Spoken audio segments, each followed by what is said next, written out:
Welcome back, one and all, for Dreamworks Dungeons & Dragons. I am so excited to be back. I'm your Dungeon Master, of course, August Schmid, and we have our awesome members of the Union.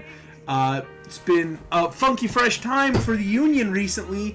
What hasn't happened, you guys? You guys took down a crazy big calamity, but in doing so, you did get spotted, so to speak, by Michael, who offered up a pretty valuable, a ring of wish.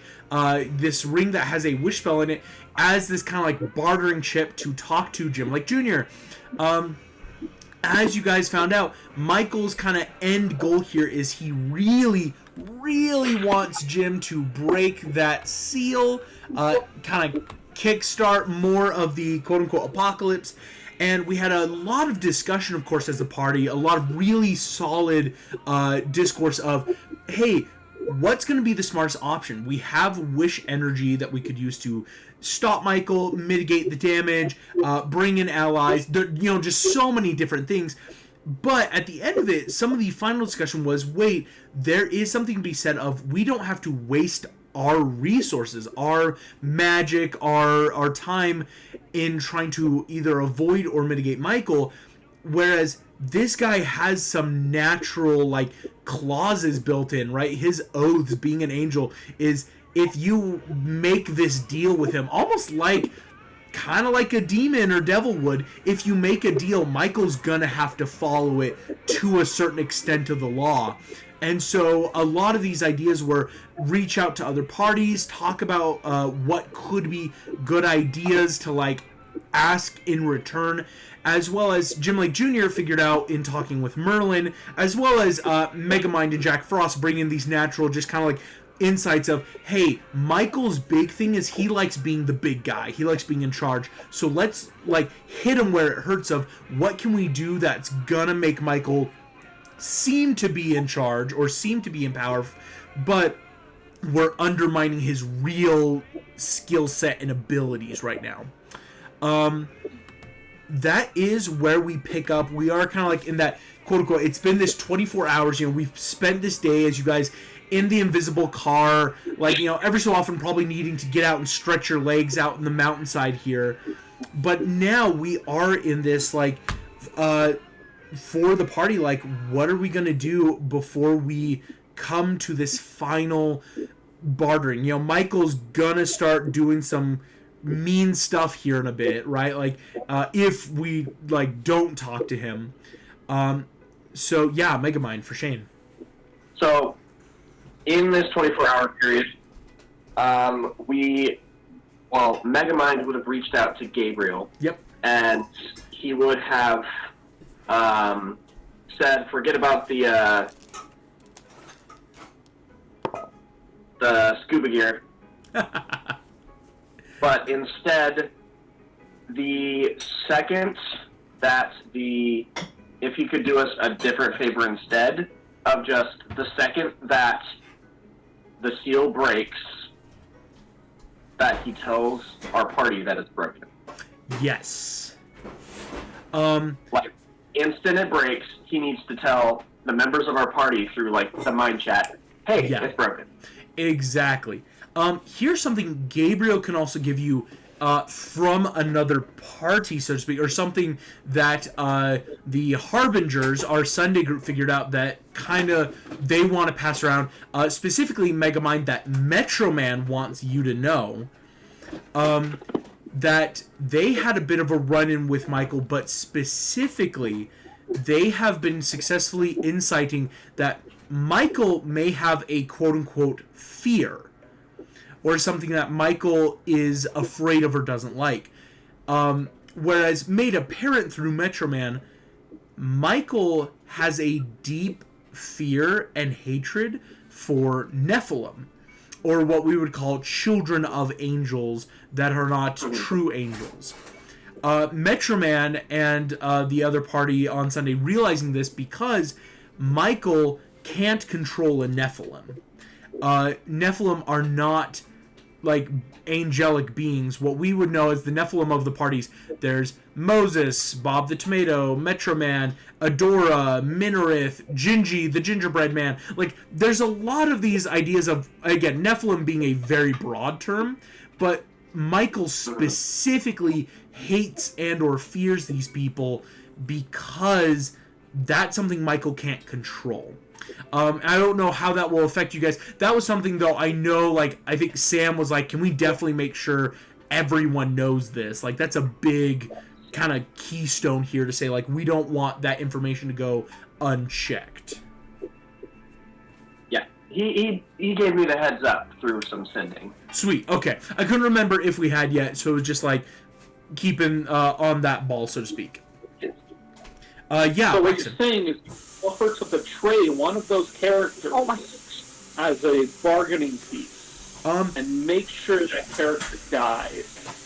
Honestly, it is that level of, like, hey, we know which ones Michael would go for in a fight. Not to be the traditional hey wait guys paladin or now cleric. Can we not kill other PCs? That'd probably be That wasn't part of the plan that I had established in the first place. Yeah, he's joking. Yeah, I'm period. Megamind had run this. I know you were just messing around. It's like maybe RJ just like put a hand over your mouth, like, so that's not what's happening. All in favor of not killing people. Yeah, not killing people. Not killing. Oh, are we? Okay. We've laid. Life has been crazy. I'm gonna follow your lead, Megamind. Yeah, I'm in kind of the same boat. Life's been kind of blowing up lately. But we've talked about that. You know that. I think Megamind has a solid plan. Yeah. Yeah. He knows the inner workings. I trust him. Yeah. No, I like it too. It's very much Megamind is the bard, has this like Shane's also, you're like a really smart guy, so it's that like, okay, we think we've got some good ideas. So yeah, take it away, Shane. What's kind of the goal here? So as we are bringing up right up to the ending point of this time period, Yeah. we start driving, and I'm going to drop off a few of our people. RJ, Puss in Boots, and his companions, as well as because I'm pretty sure they're still with us, right? Yeah, Kitty Softpaws and Perito, we just have yet to really start talking to. Not like they're not interested in like talking, but yeah.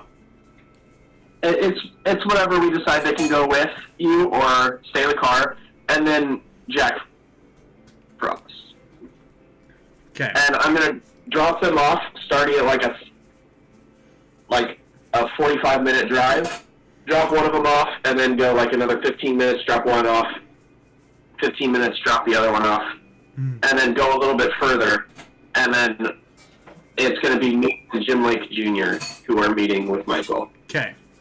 Smart. So we have the party staggered in pretty close increments, right? That like, so it's definitely something where if worst goes to worst, we've got a good spread, or if we need party here, we've got a good spread. Yeah, I like it. I like it. Or actually, I have them drop us off first, and they'll have the car. Yeah, much smarter idea. But they're still going to go a little bit further away in separate spots, basically. Yes. And then we told Gabriel multiple times, like, ran the plan over. As soon as it's broken, tell the party. Yeah, immediate, massive, like, boom, it's cracked. Yeah. Yep. And then as soon as we kind of get that going, we kind of wait for the time limit to pass, and then we take off me and Jim take off our amulets and fall for Michael. Alrighty. Here we go. As you take off your amulets, Alicia and Shane, as Jim Lake Jr. and Megamind, you feel the amulet the second it, like, you take it off, and that force of will, that it's almost what we could call unattuning. The idea of, like, I am going to let go of this magical connection. In that moment, you feel a sudden presence. Like, the feeling of being watched is a very palpable thing, that kind of uncanny, like, the hair rises on the back of your neck, you feel like you're being watched, but it's a feeling that is multiplied by 10. As if by revealing yourselves, you know that many creatures were trying to look for you within this time frame. Probably Michael's minion, other angels. So you feel that, like, as you take the amulets off, a lot of different alarms go off in your heads. As that happens, you will notice that the air around you, which was colder in the mountain air, has immediately spiked about 10 degrees at least. That very immediate temperature change. And I will say, Jim Lake Jr. and Megamind feel this. RJ, Puss in Boots, and Jack Frost, you also feel that temperature shift. Even though you guys are not close, there is a bigger radius of, we just got a big spotlight put on this maybe wide square mile area. Megamind and Jim, as you stop, you will immediately blink as a figure snaps into view. Michael steps forward out of a shimmering golden cloud of light. You see he is once again wearing all the armor and garments that he was before. And Michael kind of stops, views you both. Hello. Welcome. Oh no. We have come to make the deal. See, Michael will... I'm here as the legal beneficiary of sorts. You see, Michael goes, legal counsel is permitted. He waves his hand and summons the chairs, Jim Lake Jr., that you saw before. That, like, nice, upholstered, double armchair. Small table with fruits and vegetables. Megamind, you will notice the third chair he summons is a very simple one. You don't think it's any slight on you, but that, like, another person? All right, let me just grab a simple bar stool kind of to put down. Part of this, though, because we have multiple prying eyes that decided to see us as soon as we took up these amulets, we would like to take upon your first offer that was given at the last meeting, since this is technically part of the same meeting, to go into the alternate plane so that we don't have to possibly end up with interlopers in this conversation. You see Michael considers this very well. And we will leave our weapons as a show of good faith. All right. As you guys put down your technology, like Jim Lake Jr., you kind of put the sort of daylight down. Michael will wave his hand, and you watch the space folds around the table and chairs, cracks, breaks, and kind of unfolds into the shape of a doorway, which creates this, like, redwood-looking door with a polished golden handle. You see Michael creates this doorway. We'll note your weapons on the ground.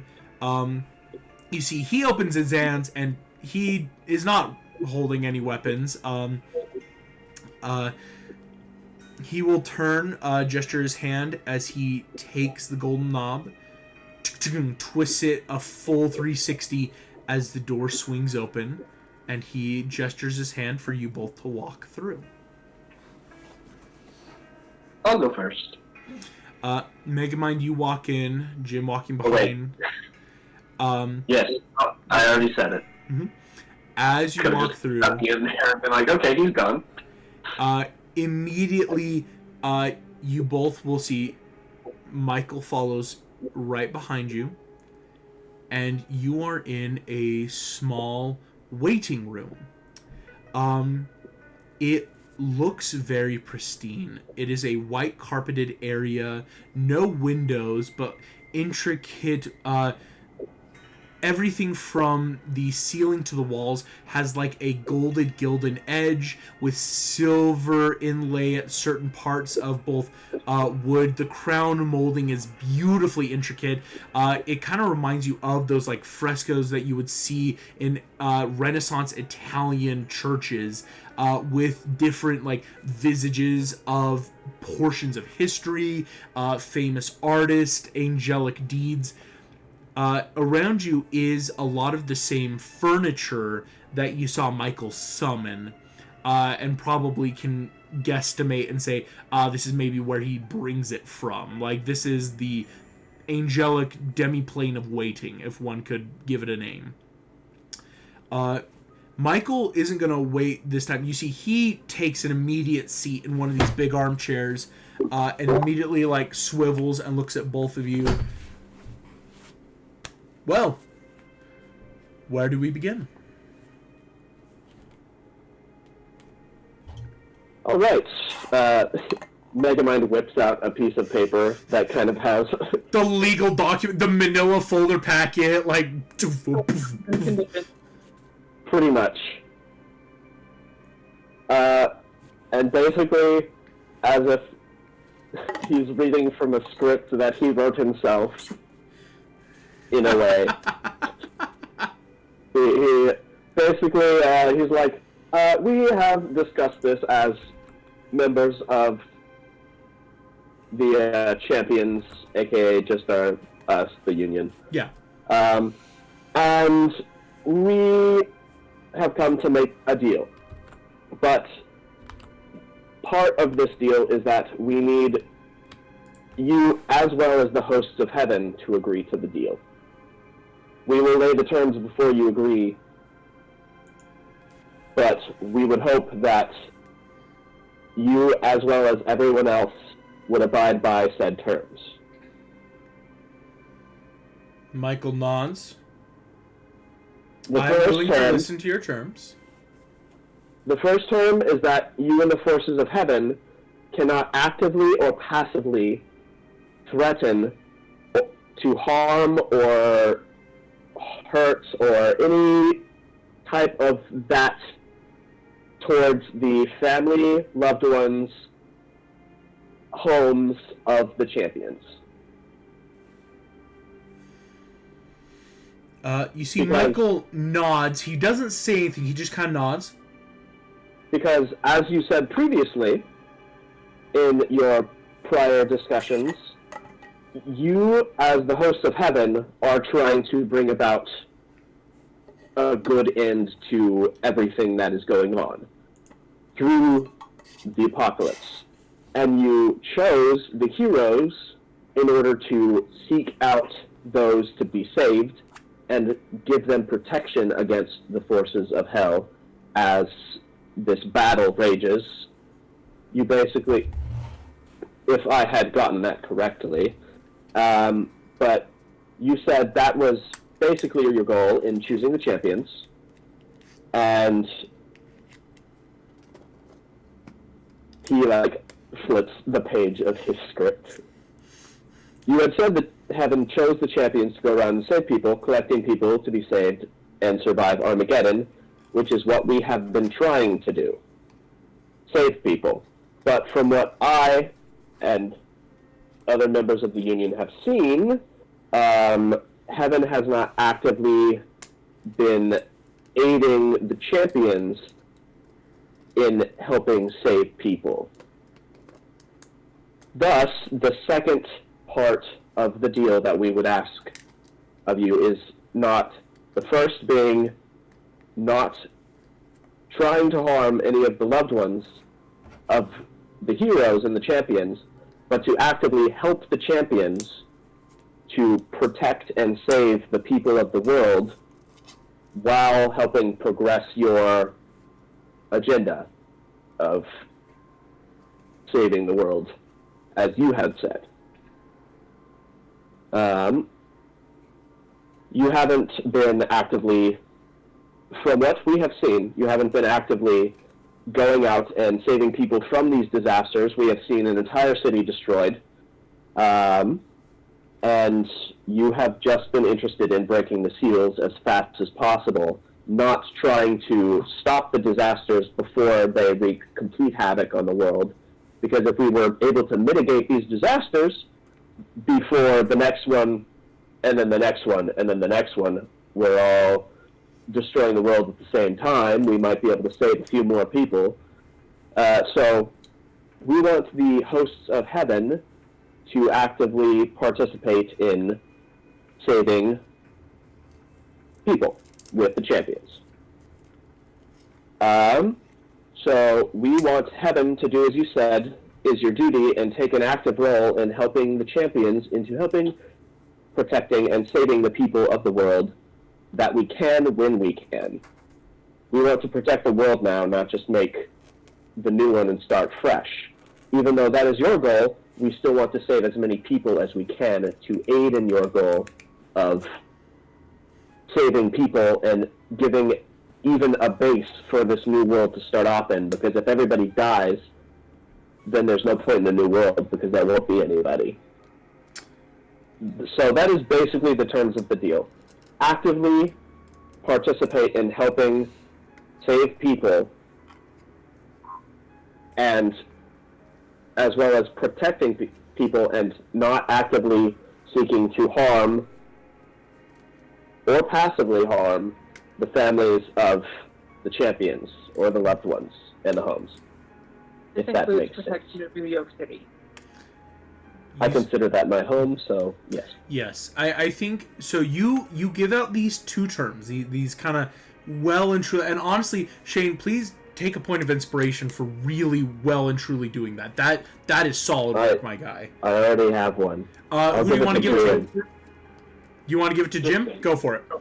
Easier. Yeah, well, yeah, that makes sense. Jim Lee Jr. is the only PC in immediate vicinity. Megamind, you lay out the deals, and you see Michael. Actually, I would say for Jim Lake Jr. and Megamind, if you would like to give me insights on Michael in this point, you can. Because Michael has been listening, and he has been keeping a pretty decent poker face, I will say. And no loopholes, please. Yeah, and at the end, but no loopholes. That's the passive / active part of this.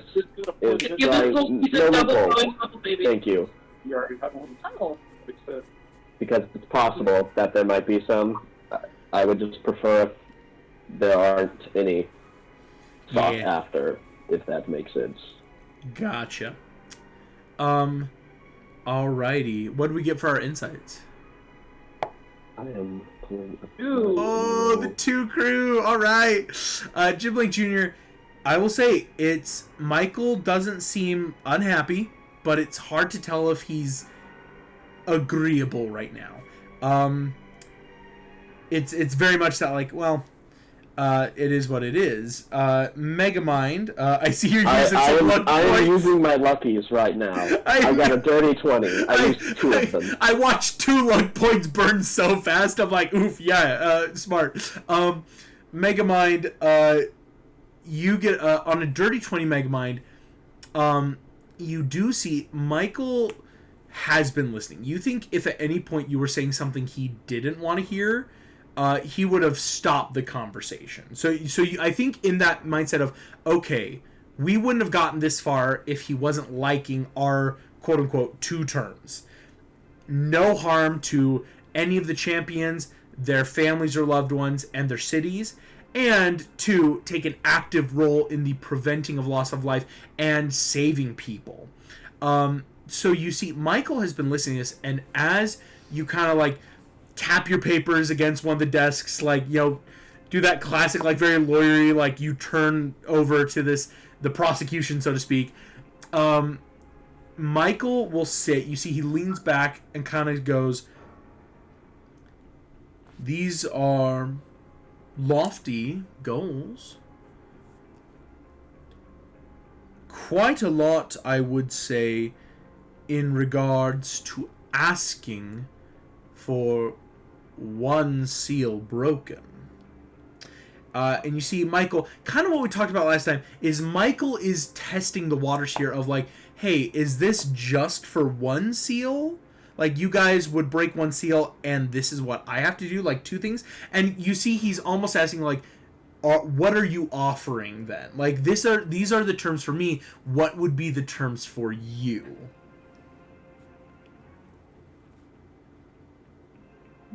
Wait, what? So he doesn't think breaking the seal's enough. Michael is, you think it's close, but Michael is very much asking like, what's your end of this bargain? If my end are these 2 terms of don't hurt champions, keep people safe, and actively participate in helping, what else is to be put on the table? It's almost, instead of a lawyer thing, he's almost bargaining a little like, do you have anything else?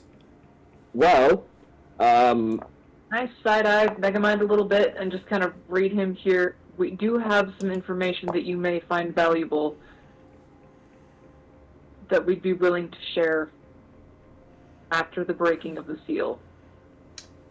You see, Michael... I know I'm not there. Yeah. I know I'm not there, but you could it's really one term, and that's just do your gosh dang job. Yeah, Protect do your people. job. I mean, all of the terms are basically asking him to do what he said that they do in the first place. I know, right? Like, I don't know if they that'd be a don't. productive route at all, but you could try arguing being like, it's really only one term with specifics listed out. that's Of angels being angels and not actively hunting down people who they chose as champions.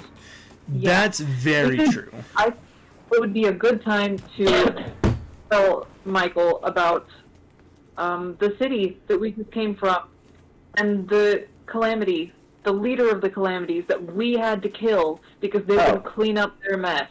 Yes, so that was something that I was going to say, is that as part of you guys helping the champions, if you can provide a way for us to know where these demons are if we come close to them, the champions will actively hunt them down if we are close.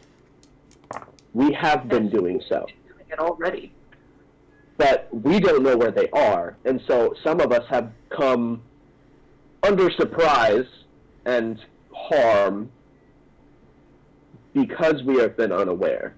But we have actively been hunting down these calamities and demons as they have shown up when we have run into them. If we have a way, we will obviously help in taking the beings down, which would benefit the hosts of heaven in the battle to come.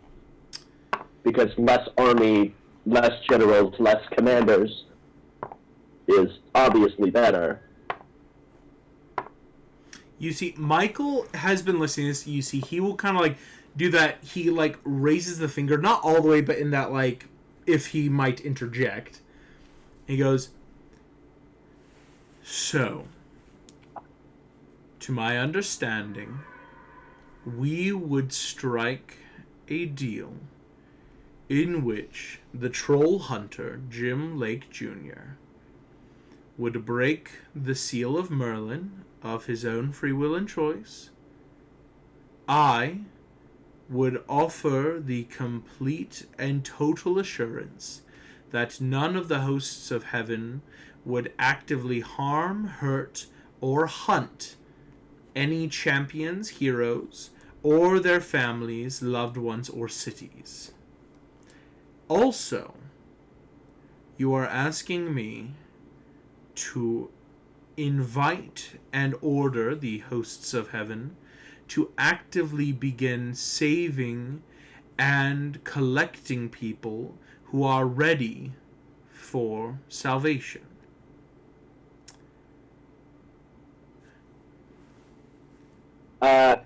No killing. See, Michael then will nod. No killing.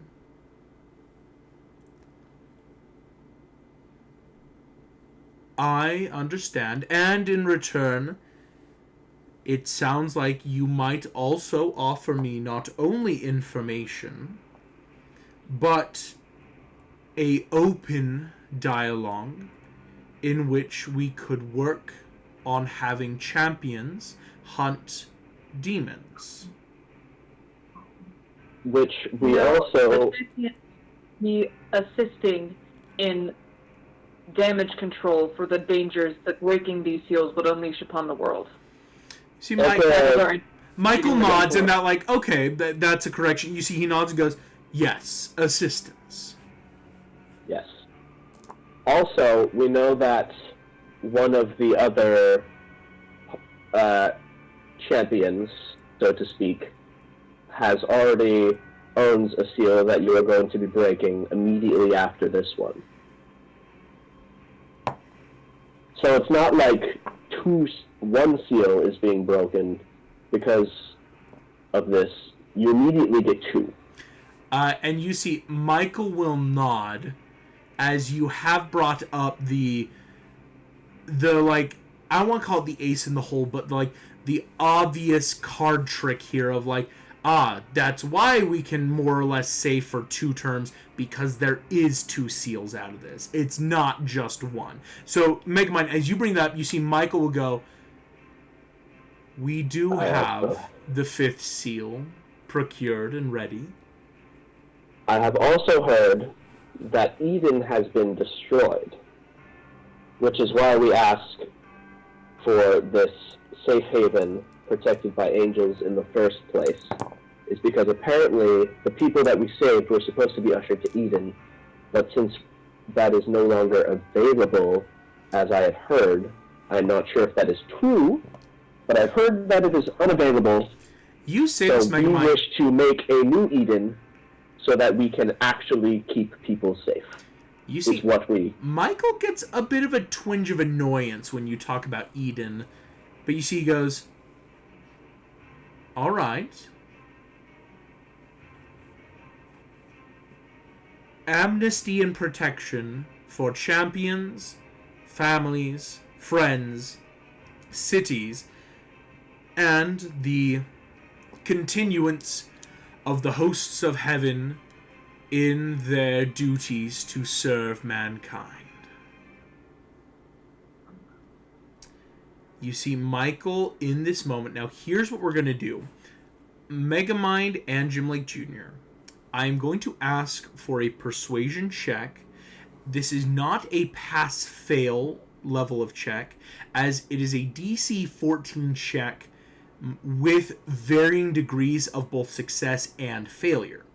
Both of you have advantage, I'm saying flat, from your party members. Even though the party members aren't here, you had 24 hours where each of you, talking with RJ, Jim Lake Jr., Jack Frost, Megamind, Puss in Boots, all of you, this is very much at advantage. It's this is very well and premeditated. So I would like an advantage persuasion from both with varying degrees of success on a DC 14. Okay. Should I give him the important information? Did you say nat 20? That's a 26. Almost a nat 20. Okay. Yeah, Jim rolled 2 19s. That's wild, my guy. You see, Michael is, like, 24. trusting enough that whatever information you guys are alluding to, he is like, no, I assume, like, 24. you would tell me. You both rolled the exact same number. Information. Yeah, so you see, on a 26 and 24, so that's a 14, 19, 24. Both of you succeeded on the second step above a 14, on that 10 or higher. Or 10 steps above a DC 14. You see Michael will lean forward and place his hands on the armrests. I can accept these terms.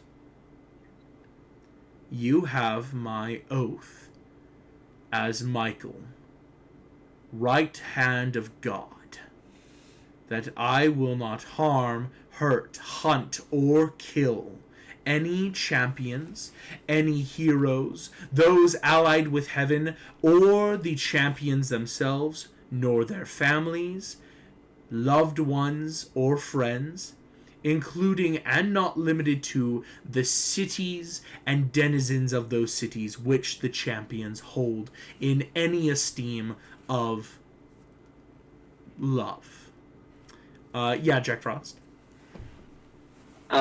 Just for my benefit, he said that I will not do those things. Is that something as a party we should be worried about, or is that just phrasing that? So I will say, because he's starting with I, you're gonna see here in a second. Don't worry. Yes, he says. Okay. I will say it would have been smart because he's starting with the I. He's using the royal I almost, because he says, as leader of the hosts of heaven, I will then further these commands to every angel, every order, and every rank of angelic creature in all of the heavenly planes, all 9 that are currently under my command or will be under my command, have this same oath.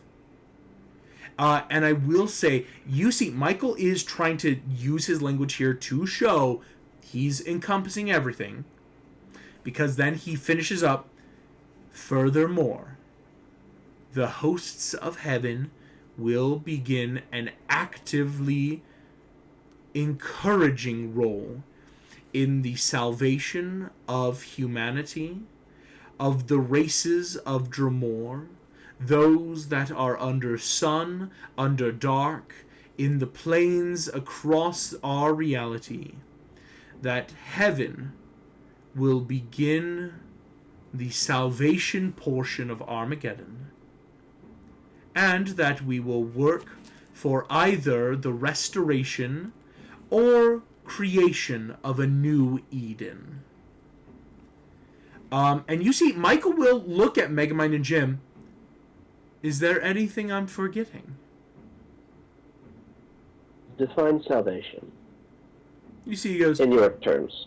Salvation will be under the terms that we will prevent demonic forces, to the best of our abilities, from making deals with mortals, from possessing or destroying mortals, from overtaking or destroying townships, cities, kingdoms, or countries, and from the point forward that these seals have been broken, our goals will be to keep the world in a state of order.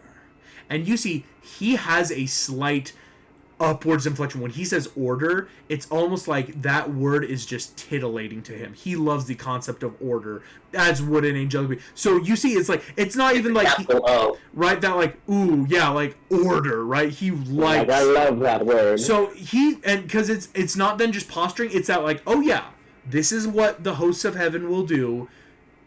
You see, then he will say, this is an exchange for the troll hunter and the prophet breaking the 4th and 5th seal. And you see he's going to throw not too much of a curveball, but you see he goes, and that I still hold the right to direct my angels in further orders as I see fit that will not contradict the bounds of our agreement. Basically saying he can still also tell his angels to do things, like, even, like, it won't be to hurt people, like you guys or any of your friends or anything like that, but the idea of, like, if he needs his angels to go check out something, go, like, slaughter demons or other bad guys, like, he can still, like, do that. It's not like you guys control the host, it's that, like, we are still our own force, so to speak.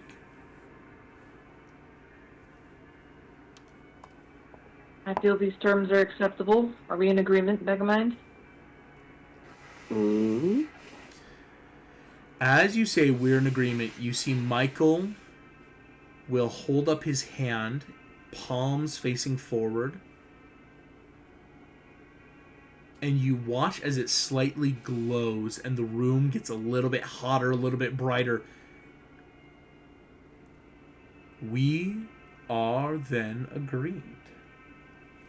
All right. And now you see, in a way that you may not know, angelic orders are being immediately carried out on that, like, angel radio wave, like that angels speak, and that imagine speaking celestial at a frequency only celestials can hear. So it's that like Michael is immediately like sending out those orders, like, okay, here's the deal. He then turns and looks very pointedly at you, Jim Lake Jr., and says,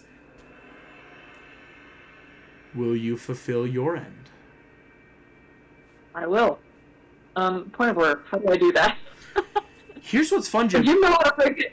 As Alicia, as the person, I want to ask you, how do you think you would break the seal? Because this is something only a troll hunter can do.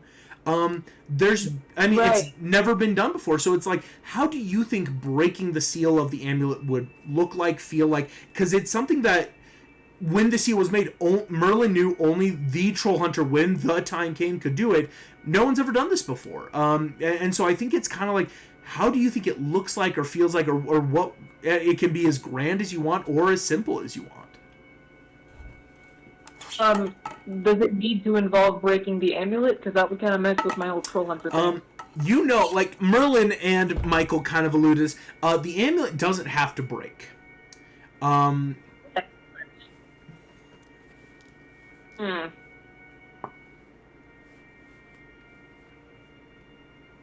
don't know. I hadn't thought about that. Yeah. To be fair, there was so much to consider of like, okay, what are the terms? What are the loopholes? What are we trying to avoid? And now it's like, oh, now it's time, right? Would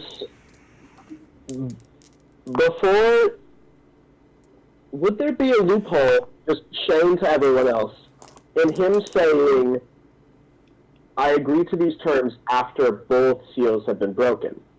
Because Moses was probably ordered to break the seal as soon as ours was broken, correct? Yeah.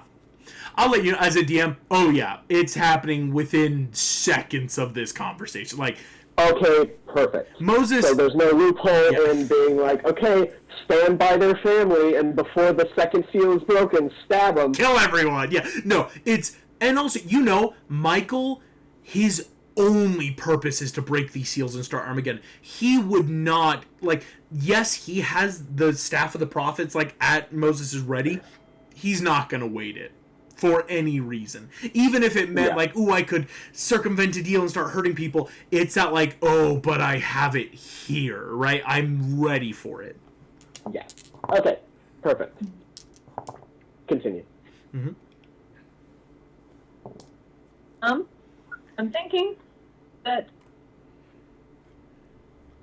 I mean, I don't know if it will work, but if I hold the amulet in the palm of my hand and then shake hands with Michael around it, yeah, I figure he has some kind of celestial power that I think that's really cool. I will let you know, every seal that's been broken, it is more or less how the players want it to break, or how it looks like. You hold it in your palm, Michael clasps that hand, and you feel the seal seems to dissolve. A ethereal feeling of somehow a layer around the amulet has now left forever.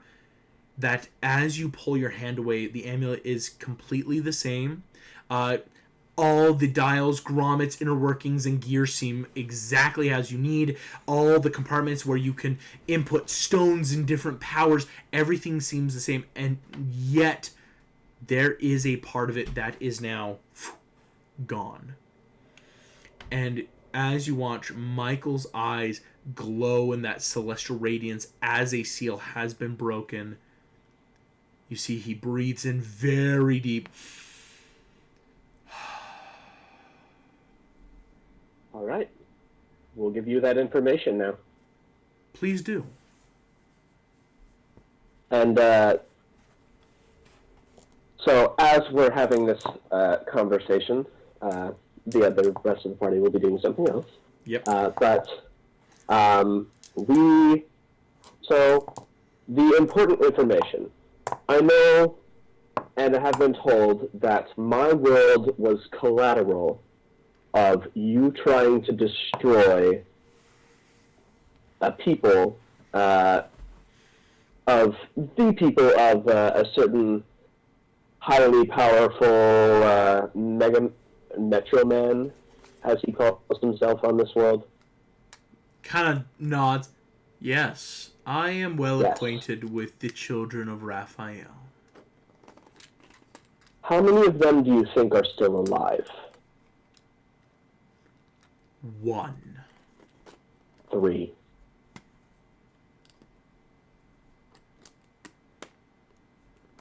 Someone has been creating Someone.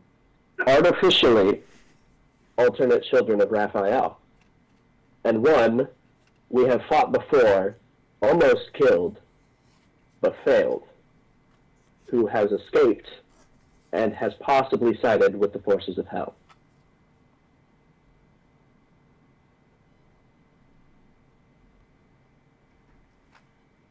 See, Michael doesn't say anything for a good couple seconds. I am unaware of who the third is, but I know that they exist. Michael looks angry. Like, really angry in this moment. You see, he goes, "This information is very much worth its weight. Thank you." You are very welcome. Michael stands up. "I have much to attend to." As he snaps his fingers, you feel the space bend out from you. Suddenly you are not sitting in chairs and you feel as if you are somehow being dragged back out of this proverbial doorway. You guys are standing out in the space where you were dropped off by your companions, as the last thing you see is Michael, eyebrows furrowed in anger, intense going on. As indeed, we will be cutting to the rest of the party. I know there was stuff that was about to happen. All right. Jack Frost, RJ, and Puss in Boots. All you get is after a few moments, it's that, like, I hope it's working. Now's the time. Like, synchronized watches. Moments pass waiting. You will hear Gabriel's voice. "It is done." And you feel that change in the world as Gabriel clues you in, saying, "Yeah, it's there." It's go time. Okay, I'm happy to be the voice if you guys want me to. I'll take that. I'll take point. Okay, we hear that. I immediately drop to my knees as pious as I've ever been. Without your amulet. I take off my amulet and I say, "Raphael, we need to meet with you here." Like, I'm summoning him into us, and I say, "You need to help us with your duty and our duty to help protect and save the people of the world." And I'm trying as hard as I can. Like, Jack has been gone. He's not met Raphael. He's just been filled in the last day of what's going on. But he's like, "This is the plan." Okay, I love it. Go ahead. You're gonna make me. The same in synchronization. You're gonna make me hear. It's a religion check. Please, though, you can use your wisdom modifier. I do allow religion checks to use wisdom modifiers. I think it's a very appropriate stat. As immediately that, like, Raphael, whoever you are, wherever you are, we are calling upon you. Yeah, because a lot's Using happening. the exact same wording that I used in my script. In the script. Ooh. Okay. So my religion, it's an 18 on that, but I have a minus of my intelligence. But if I take away the -1 and give the +2 for wisdom, that's a 21. Oh my gosh, you love to see a dirty 21. Here we go. Jack Frost. And this is all while we're in this alternate dimension. Yep, the like those last moments where you're sitting there going, "Hey, we've heard that the children of Raphael." As you're having that conversation, I'm gonna make a D100 roll here. I'll let Megan fact check it. Oh my gosh. It's a fun one. Oh my gosh, okay. That's a 86 on the percentile. That's a pretty high roller. A lot of stuff working out here. That's pretty fun to see. Jack Frost, you immediately on your knees that this is what prayer looks like in a lot of civilizations. I hope this is what works. As you reach out your mind and feelings, this is the conversation that will follow. Because in this moment, and I will let you know, the only reason this is succeeding is because Michael is not here for these precious few moments. Mm-hmm. What could go wrong? Because as you reach out, you say this prayer, following the script, follow the plan, you hear, hello? Oh, thank God it worked. Listen, I represent the union. You know some of my friends. I named the ones who would, like, as we were planning, would have been like, oh, I had the most, like, he would know the most about me. And I say, we know that things are dire. I'll cut straight to it. We need some of your feathers and your silence on this to hide it from Michael. This is the best way that we know to save the world. You say this, Jack, and here's what you get back. Megamind? Jack I'm sorry, but who are you? And what's dire? Champions. What do you mean Can I the situation is panicking, dire? like, I Can I don't come know. in to play together? Nope. 1 second, Puss in Boots, because you're all away. You are all in different spots. This is, in this moment, Jack Frost, you hear, I'm unsure. What do you need? My wings? Feathers? Let's start again. My name is Raphael. And in this moment, we're going to pause, because a lot can happen here at once. So Jack Frost, as you get that you send off this insane statement, and what you get back is, who? What? What's going on? A truly, genuinely confused sounding voice in your head. RJ or Puss in Boots, who would be going next in their plans? Do you want to jump to RJ first? I saw the hand. I'm just going to be doing what you did. Yeah. No, that's fair. Hey, wisdom-based. I think Elle has something. Yeah, what's they'd up? like to say. I have some words I can that would probably work better. I use Shira, champion of the champions chosen of heaven. Gotcha. So And it's not metagaming. No, we have a group chat. we have a group chat. So you're using the name. Wait, just to clarify, because some of this I know, some of this I don't. Is you are saying the exact same prayer, but you're saying we are calling in behalf of Shira. Of the champions called of heaven. Gotcha.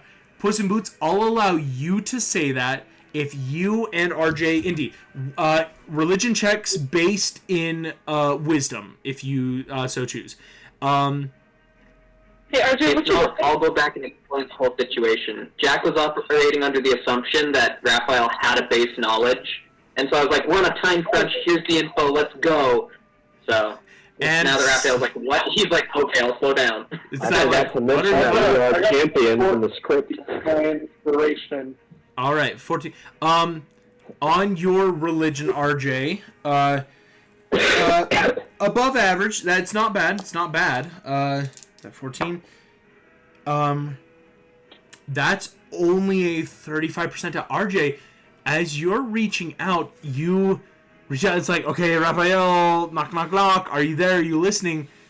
And you're not hearing anything. And there's that odd sense of like, is something going right, going wrong? Because again, you're all like in these different areas, which is super smart. The idea of like multiple voices at the same time. But something isn't working exactly. And RJ, it's hard to tell, like, is he hearing me or is it not? But we'll get to that in just a moment. Puss in Boots, go ahead and make me your religion-based in wisdom if you so choose. Hypothetically, my D&D dice goes forward, and it just decided to, exist on its own for the past 10 seconds. Can I roll in person? Unfortunately, I'm starting to rule of you've already rolled for it. How we're going to do rolls is that, like, you definitely can choose either one, but once it's done, we can't, like, retroactive do it. Do you have any lucky does Puss in Boots... I don't have any great. I couldn't remember if Puss in Boots had I do. luck. Can I please roll in person? Yeah. Go for it. For sure. Yes, please, lucky. No, Puss in Boots, you have Sentinel. Not lucky. Oh, no, yeah, but you do have a point of inspiration. Yep. I'm remembering now. Go for it. You may roll in person. Again, you have that +4. Here we go. I want everyone to August metaphorically blow on it. Shane? I did. Everyone did. Okay. Everyone did.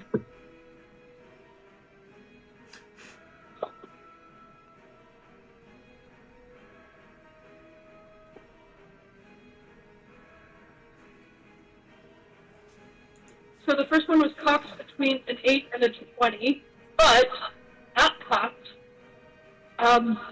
With wisdom, that is a synthetic 20. Synthetic 20. 16 + 4. Excellent stuff. On a synthetic 20. Dirty 20. Dirty 20. You, again, you're all praying at the same time. Puss in Boots, you will not get a response back. You say all this, including the name, in the name of She-Ra and her champion, but what will happen is Jack Frost, the voice in your head as everyone's praying at the same time will go, I apologize. I'm hearing quite many voices in my head. Yeah. That would be my compatriots. We weren't sure which of us would be able to attain conference with you. A raccoon, a cat, and a She-Ra. Yes, Eve. Not personally, but we work for the same goals. Ah, good. This is good, as she does have an important task in holding the Sword of Protection and the First Seal, of course. But yes. Why are you communicating with me? That is usually Gabriel's department as the messenger. In this moment, I will say, Jack Frost, RJ, and Puss in Boots, you will all have one last thing you might be able to say, and then Michael's going to be, quote-unquote, back, if that makes... Jim Lee Jr. and Megamind will have just finished their conversation. What would be the things you guys want to, quote-unquote, say? I don't know how I would phrase it as Jack, but I'd ask again if there's any way he could get one of his feathers to us, and I would stress that it's to protect and further the goals of the champions and the people of Dremore, and then I would beg his silence. Interesting. All right. Braxton, what do you think RJ would be saying? And again, unfortunately, RJ, you don't know if this works. Same with Puss in Boots. It's that, like, I'm not hearing a response back. Would there be anything else you would, like, say in that, like, here's the next part of my prayer?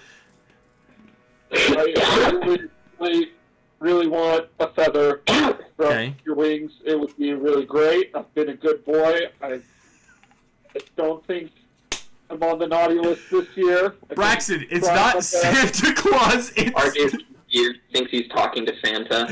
I love that. I'm like, I'm not on the naughty list. I've been a very good raccoon. No, yeah, but it's not like, again, please, just a feather. All we need. Puss in Boots, what would be the last thing you would want to say? Okay, so, hypothetically, if this doesn't get me in trouble, he's going to go a little more solid and go, as a representative of death, one of the constants of this club. I am here on behalf of the champions to help protect the interests of heaven and of Dremore. Please let me have some of your feathers. me and my companions, that we may be able to protect the people we are sworn to protect, as is what we would do in our situation. Okay. I did just put the best names, so let's hope I don't. Well, the idea of dropping names like She-Ra, Death, like, okay, here we go. Here's what I need, gang. I will say I'm going to have Jack Frost roll the persuasion check. Because, again, it's very much that we really need a feather, and please be silent. You can have advantage from what people are saying, but it's a persuasion with advantage. I'm not going to let you know the DC yet, but it's... We'll see what happens. We should name drop I'm looking through all of my abilities to see if there's anything that can help me. I don't think there is, though. Yeah, no, I feel that D&D thing of you're flipping through the paper, the spells are like, come on, what do I have? I'm like, would speak with animals help me here? Is he an animal? Am I an animal? Persuasion check. Here's the first one. First one. We should have name dropped Metro Man, his child. Second one. Okay, it's a 15. That's 15. Both of them. God has spoken. Are a 15. 16 on the dice. Here we go. The DC, I will let you know, was a DC 17. Because, and you will hear Raphael say, my feather, I'm so sorry, mortal, but my father and the angels, we are not to give up our feathers or our, well, anything very lightly, but... Can I... Oh, sorry. Well, you see, he goes, I can be silent. I find it rather charming you've chosen to speak to me. I am not the angel of messengers. I'm not the leader, nor do I carry much weight, but I thank you for this chance to speak, and I hope I have heard that we are to be starting Breaking Seal soon, and I hope that you are one that is chosen. I'm a first now. I have what? You have Bless? I'm a flirt now, remember? It keeps like... Well, here's what I'm going to ask. Puss in Boots, where are you in relationship to Jack Frost right now? Too far away. You are 15 minutes away, my friend. I know it's like throwing books across the room. It's not, this is, I will say, now that I'm seeing how the plans, this was a really smart plan, and you guys are getting a lot of information out of this. Unfortunately, Bless... Can I try one last shenanery thing, though? Possibly. Okay. Here's what I want to do. You can fully say no. So, as a mechanic and as Jack Frost's backstory, he did. He died. Yeah. He came back. So, can I, mechanically, I would turn on my radiant consumption, which basically makes me start glowing with, like, radiant energy, and just, like, a last-ditch, like, please just respond to him and say, we are, you know, I was there. I was part of the host, though I may not remember it, and I came back because breaking the seals will not be enough. And I'm just, like, throwing as much of that energy towards him, not aggressively, but just like, Raphael, I know, I was there, and it's failing. This is not the plan. All right, Jack Frost, you're going to pull some shenanery. I'm going to say this. You guys as the party, I'm going to roll a d20. Odds or evens? Do you want odds or evens? If it's the one you choose, I'll allow this last-ditch shenanery, last-ditch single persuasion check. But if it's not the odd or even, whatever you choose, it means time is up. We're going to get struck by lightning. I mean, I like number 5. I'm a big fan of 5. That's an odd number. That's my vote. Jack Frost fights the 5. God. We're not I'm going going to get 13. We're going to get 13 exactly. 13 exactly. I'm hearing a couple odds. Let's do odds. All right. In the box of doom, This is for even a chance, so even if it doesn't I so wish I was there, because I've thought of so many different things to say that might have helped.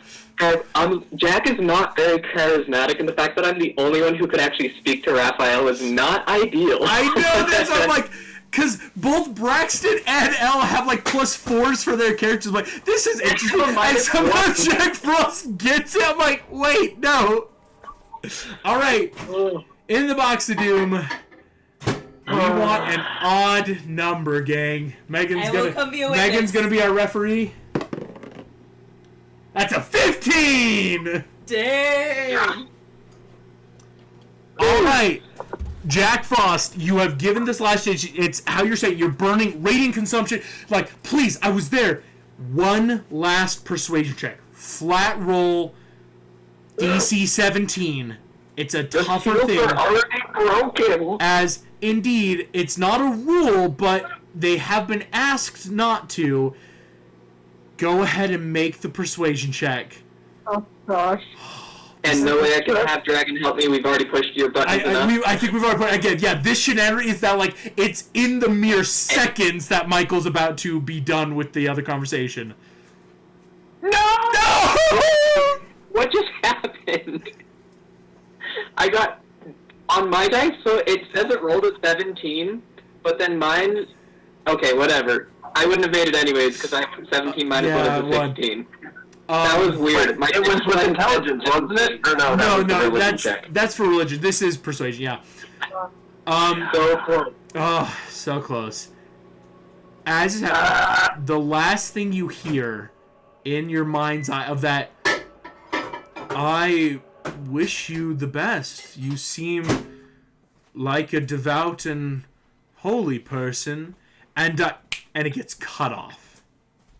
I'm putting my Enochian amulet back on immediately. Yeah, the second it's out, like, nope, not gonna tempt fate. I will say you guys can all immediately, like, whoever had the car, do that pickup line of, like, okay, let's drive around, grab everyone, you know, that carpool every 15 minutes, picking up a new party member, Jack Frost, you know, hitchhiking. You guys all are back in the car, just a little, maybe an hour after, and you feel somewhere in the distance thunder rumbling, as indeed the 4th and 5th seals have now been broken. How disconnected was that fool? How We need disconnected? to go break the seals. They're broken. He didn't know that even the first seal was right. He was talking like, oh, you know She-Ra, yeah, she's cool. That the spirit of She-Ra has the first seal. Like, yeah, this dude apparently knows We forgot nothing. to say that we're on the 5th seal. They've been broken. He said that it's good news that they're being broken, so it wouldn't have even been a pot. Like he's so out of it. Yeah. Yeah. It honestly seems like Michael is keeping him under absolute lock and key. Like, He is. Bing, bing, bing, It bing, feels like bing. Michael's keeping him borderline drugged. Because Raphael is stronger than him. Raphael is the warrior of heaven. He's the strongest one, which is why we needed the feather. Exactly. I did what I could. Hey, I know. And I will say, it was interesting that... He stops to him and like points at Jack and the truck and not us. The Can I DC just wish for the 20... feather? Can we just... I will say, the DC 21 was for him to specifically talk to a person. And what was great is, thankfully, again, Braxton and Elle, you both beat the, like, lower 12 of, like, oh, he was able to listen, but there was no, like, unfortunate, like, connect line where it's like, thankfully, you guys were able to add him, which really did help. Again, you've given a lot of information to Raphael, who may not have any information. Who knows? Which is huge to know, though. You guys, as you're all talking about this back in the car, what other stuff do you want to talk about, or plans, or things that you guys want to, like, throw out? Can I think... Oh, sorry, what's up, Braxton? You see RJ sit down, seated, going, I guess I'm still on the naughty list, guys. Oh, that's actually so sad. Raphael isn't in charge of the naughty list. You mentioned the naughty list, and Jack just You're trying to talk to Raphael? Were you trying to talk to Santa? I thought, why did we get Santa's hat then? I pulled Santa's hat out because I have it. Yeah. Why did you have that hat? Did you steal it? I assumed he wanted me to have it, right? Didn't we talk to somebody who had his hat and I got it from them? I don't give it to them. Yeah, but I do have his hat. The King of the Elves gave that to you as a guardian of like, hey, you, yeah, thank you so much for holding this. That's right. Yeah. Before we went into the library. I would just want to check in with Jim Lake Jr. and Megamind and figure out like the timeline post deal to figure out if there's any way Michael was back in the mortal realm while I was still trying to talk with Raphael, and just see if we're like covered on that base. Yes, I think in lining up your stories in that like, okay, are we assuming demiplanes are a 1-to-1 with our time? If we're looking at these things, what do you guys know? You could be very close to assuming that when Michael pushed out Megamind and Jim is when your line, that connection with Raphael stopped. Okay, so it's not a sure thing, but very likely that since we didn't try to talk to him past that point, we're probably okay. Exactly. Since, yeah, you guys were saying, like, let's do another round of checks. Like, it was that, like, stop talking and, okay, like, there we go. Okay. Then, yeah, I think I'm just asking what happened in what the terms were that we got approved, but Lincoln heard that, so we don't need to go through it. No worries, yeah. Explains the terms. Yeah. Great job, everybody. Man. That was a lot. That was, honestly, a net positive. You guys got a lot out of this. Even though you didn't get one of Raphael's feathers, there was still that. I'm like, that's why, as a DM, I'm like, that's such a smart plan of like, oh, we could talk to him, right? Like, or a closer one-on-one. He did promise his pilot. He did, yes. Again, wasn't hard enough to be like, he's like, yeah, I don't have to talk about this. Like, again, he doesn't know it's like for any like dark or like secret or purpose. He's just like, oh yeah, I won't bring it up, right? Like that. Okay. Henry question. We have a few different wish spells floating around. Would we be able to just wish to have one of Raphael's feathers? Or would that be like... I feel like that's lowballing a wish spell, personally. Yeah? I feel like they'll get to it somehow. Or someone, yeah. We would have to get to him somehow while Michael was not around or able to send him. Or we have someone ask that Michael is afraid of, like a Nephilim. Can't we just get Megamind's DNA? Metro Man? Yeah. Metro Man is That's a fair point. far weaker than Raphael himself. Raphael himself was stronger. Basically, the plan was to get Raphael's feather, take the DNA of it, more of it. turn it into an injection, and then inject it into our own god. Okay, that's fair. Who then is now a god that is stronger than Michael and unbound by the rules of heaven. So Well, it's still a good plan, because Michael doesn't know about it, so it might not come to fruition anytime soon, but it's not like we burnt the plan itself, it's just that chance that's gone. Yeah. I just don't know when we'll get another chance, but I'll probably, through Gabriel Zone, Gabe Talk, whatever our group chat name is. Welcome to Gabe Talk FM. Welcome to Gabe Talk. Our top story. Everyone really wants me to try something called coffee. Is this something mortals like? Yeah, no, it's like, yeah, I think that's a good way to put it. Of it's not like the bridge is burned. It's like, dang, we did just miss an opportunity. But again, with this plan, it's a really smart plan anyway. Of like, we've got a lot that we can ride off on this.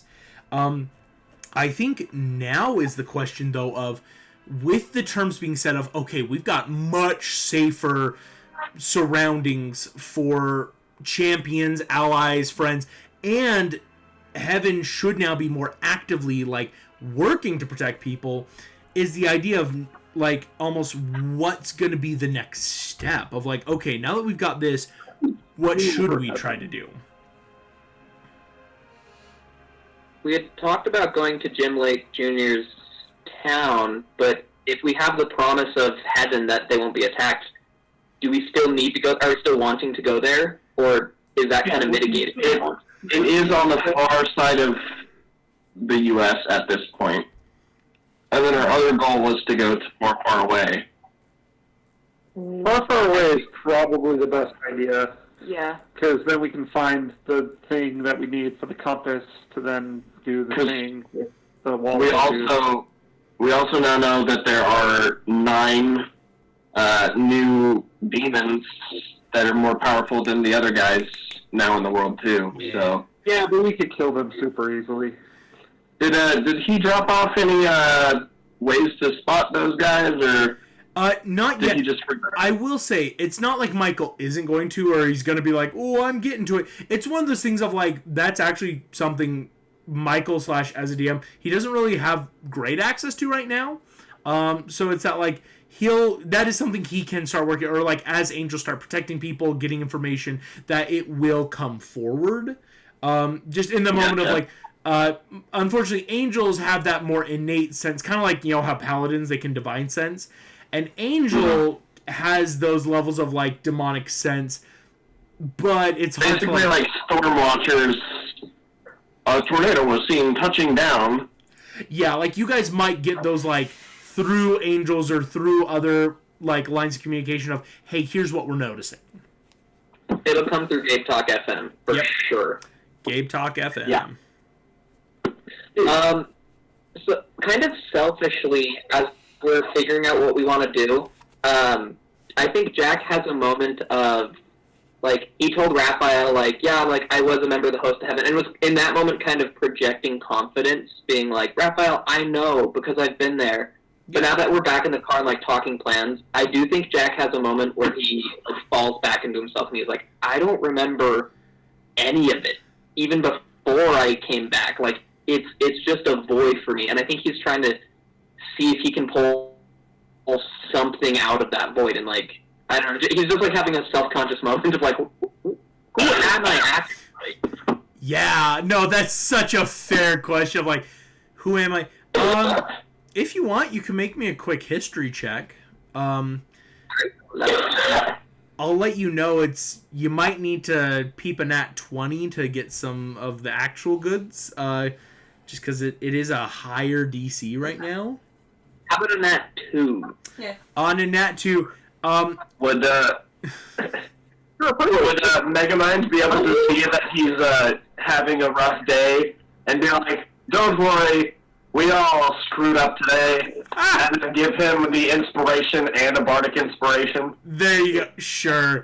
I love it. I'm like, don't worry, we all screwed up. Beating himself up over the thing. Okay, yeah. so roll again. What's your bardic at this point? It's D8. Okay, so that's an 18, and then with the D8, that's a 1, so that's a 19. Rats. Shoot, dang. Dude, my dice are misbehaving today. I think, Jack, what I'll give you on a 19, it's really rough to have a void of memory. And it's that kind of like darker, traumatic place of like, yeah, this is nothing new either. Of like, great, once again, I'm sitting here frustrated and confused at like a massive memory that is not there. Speaking to Raphael, especially, you know, that projection of like, I get it, I'm a part of that, but am I? Was I not? There's so much that isn't there.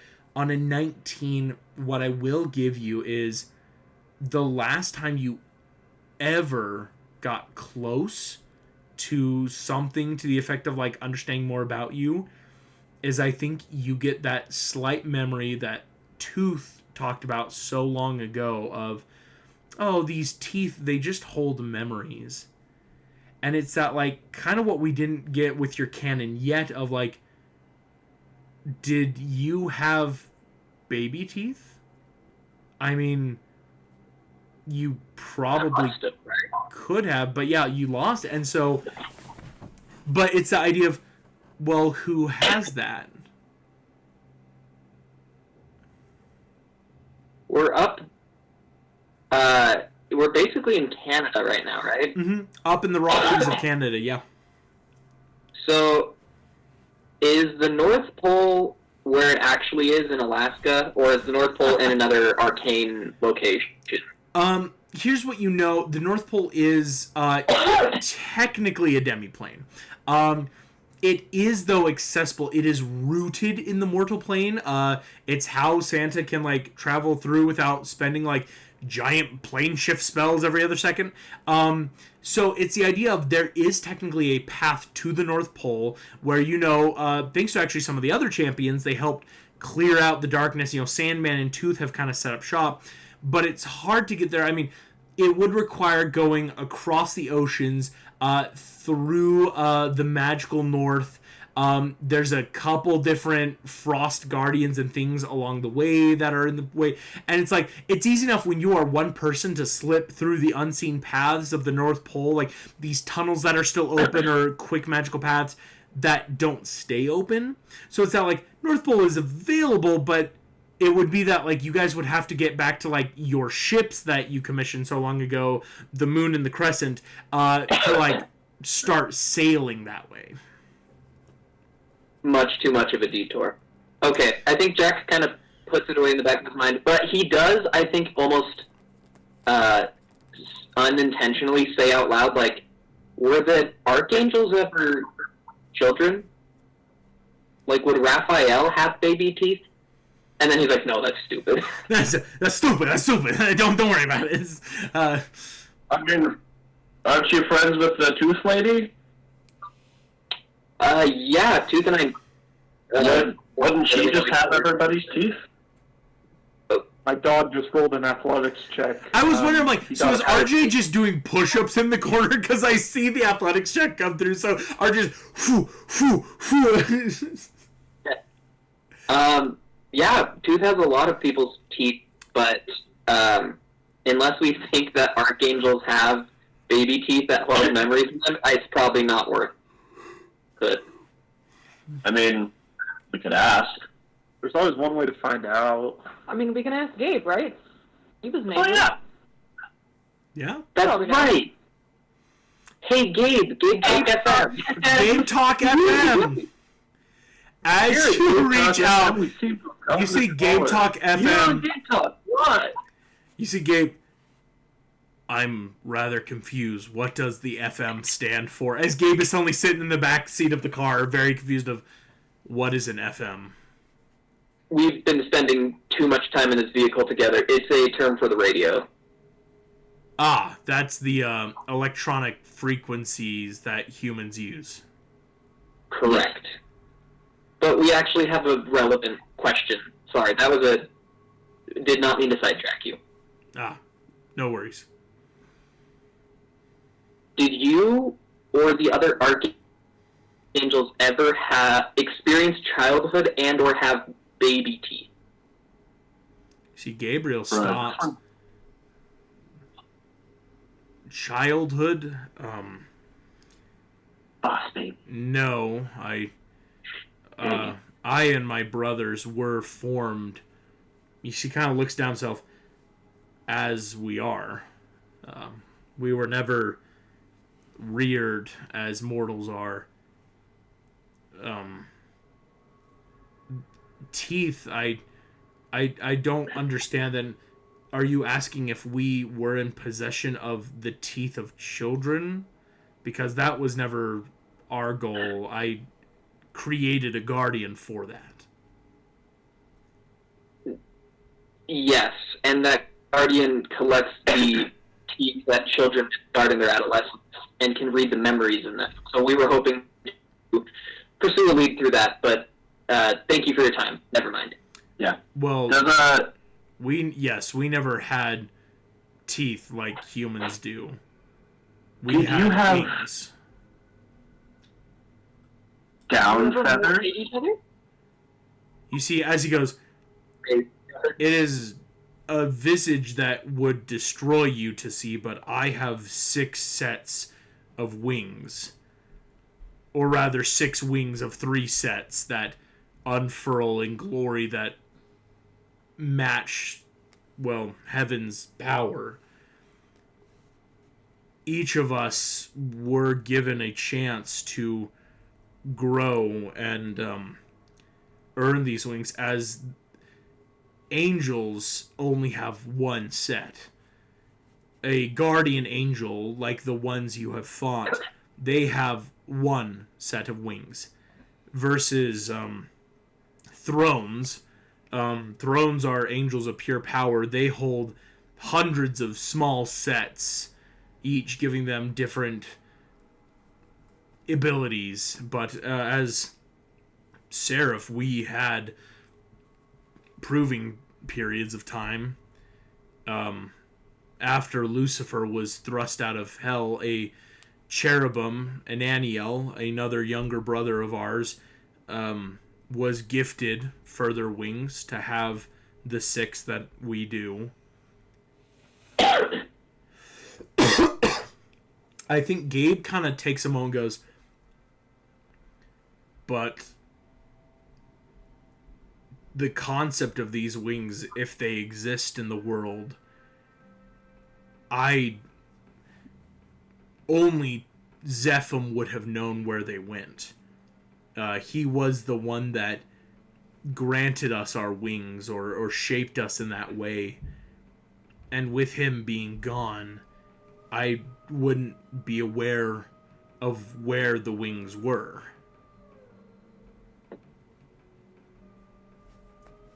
Okay. So maybe Seraphim would know, but unlikely. So they did have down feathers. Or the concept of our first set of wings. Most angels keep their first set, but Seraphim, we gain 3 others. Okay. Would a... What? I was just going to say, would there be, to your knowledge, any residual energies or powers of heaven within that first pair of wings, or would they just be useless trinkets? Oh, if what you're implying, Jack, these wings would act possibly like, as Tooth knows, to the teeth of children. I would assume they would hold memory power as they were ours. It is what we were created with, but as Seraphim, they are no longer. Okay. So... Wonderful. If you speak else about that, let us know, and then Megamind. Oh, just as to everyone else, do we think we should ask if Raphael's somehow found their way to Earth?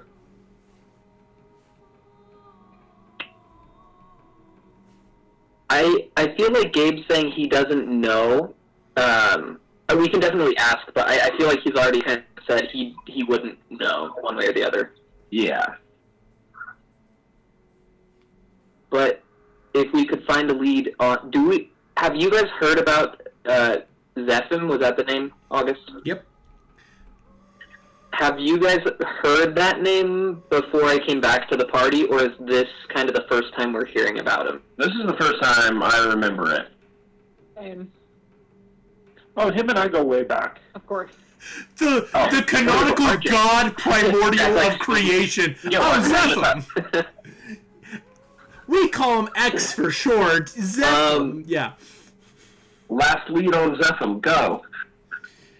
I will let you know. Last known location. You say last known location. Gabriel gets a really dark look. the last time we saw Seraphim was when I killed him and took his grace. Oh. Okay. Oh. So he didn't disappear, so we can't find him. Got it. You see, Gabriel will explain, Seraphim chose to cease and offered up his grace as a final gift to any of the Seraphim that would take it. Michael was there, I was there, Lucifer had a champion there, other minor gods or archfey. Basically, fun fact, the Mountain Party actually had to deal with that. The idea of, like, how do we stave off an attack on a primordial while gods try to attack, right? This odd concept. But you see, he goes, it would make it hard to speak to Seraphim, yes. He gave you basically his... He basically split up his, what did you say? His, energy, his essentialness. Did that come in the form of wings? You see, he shakes his head.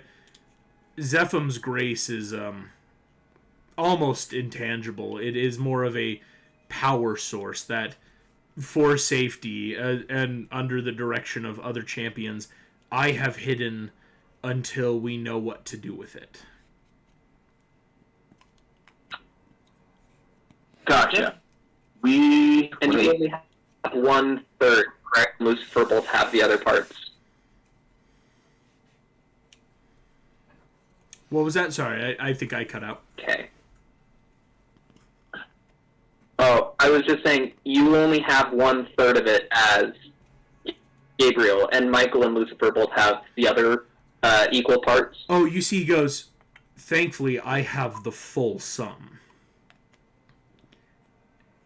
You see, Gabriel actually is going to say, this is something, not that the other parties didn't want to share, or I shouldn't say the other party, the Harbinger party.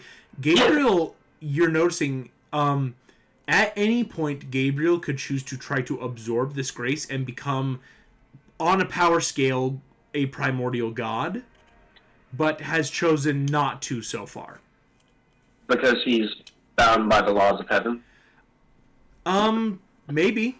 There could be that to that extent, or again, the idea of he would still be under Michael's rule even though his power scale increased, and so that's another tool for Michael. Or yeah, there's a lot to it. Again, it's one of those things where the Sunday party's like, what else is going on here? Can we try to convince Gabriel to like juice up, right, and just go ham? But it's like, well, it's the grace of a primordial, right? Like angelic grace is already such a terrifying concept. It's like, this is insta godhood for anyone who has it. So